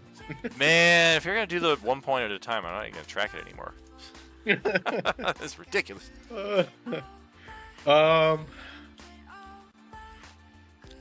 Action Surge. Oh, damn! Breaking out the big guns. Oh, for freaking. All 17? right, there you go. 18, yeah. And then Hunter's Mark is, oh, that's a 4. Hey, how about that? Did you need another inspiration for that other one? If I you got want to more. burn it. Sure, one more. Okay, and then the Hunter's Mark for that one is another 4. That's 12, 16 more damage. You're definitely chipping this thing away, but you're constantly having to have another character tell you how to use your weapon. No! You have to aim at the monster! At the monster! Listen. He's a samurai. He doesn't do bows well. I will end my turn. Technique! I'll end my turn and give him Learn Day. Yep. All Six temporary hit points on that. And that will end his turn. All right. We've got a new turn order to track here on our page. I've got a hidden initiative on 1608 and 1108. So not good dexterities there, but I will need those marked down because you don't want me re-rolling those next time. I might roll a lot better. 1608 for the naked bug creature as Sahar described it. And 1108 for the permafrost elementals. Otherwise, the rest of our initiative is viewable there. Gonna send us back to this, get our closing ceremonies underway, all of that good stuff. I spent 4 inspirations for 1 turn. Wow. Thanks, buddy. Big stuff, my friend. And that is a wrap for the first of our Week 14 activities here on the Coalescence Act 5 as part of Roleplaying Unlimited. Are you with us, friends? So glad to have you all here for this session today. We are at the beginning of our bi-weekly trifecta as well, where we have Monday night taking us over to Kryn, Chicago, as we mesh the worlds of Dragonlance with a 1970s Chicago-themed zombie apocalypse. Tuesday night, also over in the same setting, and they are involved in a boss battle with one of the IG Aurelie variants, and she is not friendly at all.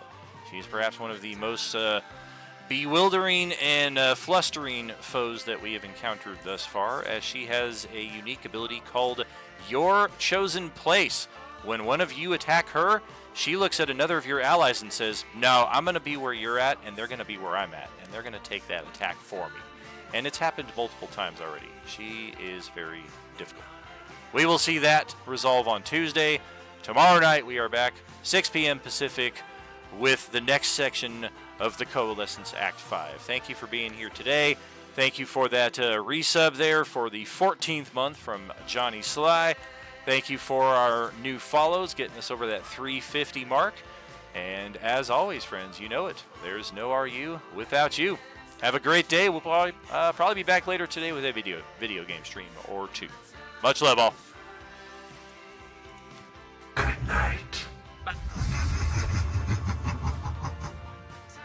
Good job, everybody. Defeating a dragon's always nice. Yeah, good job, team.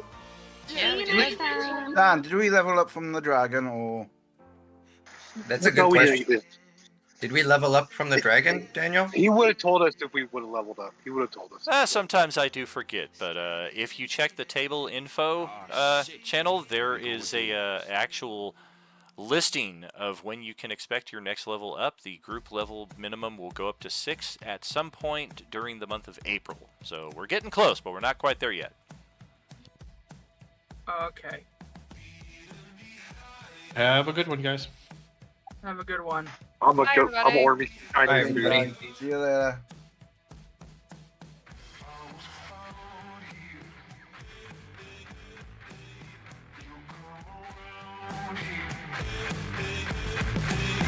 I was found here. You come around here.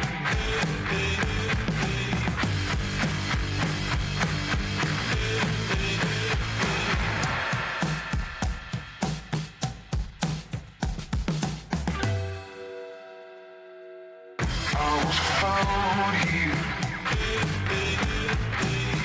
You come around here.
I was found here.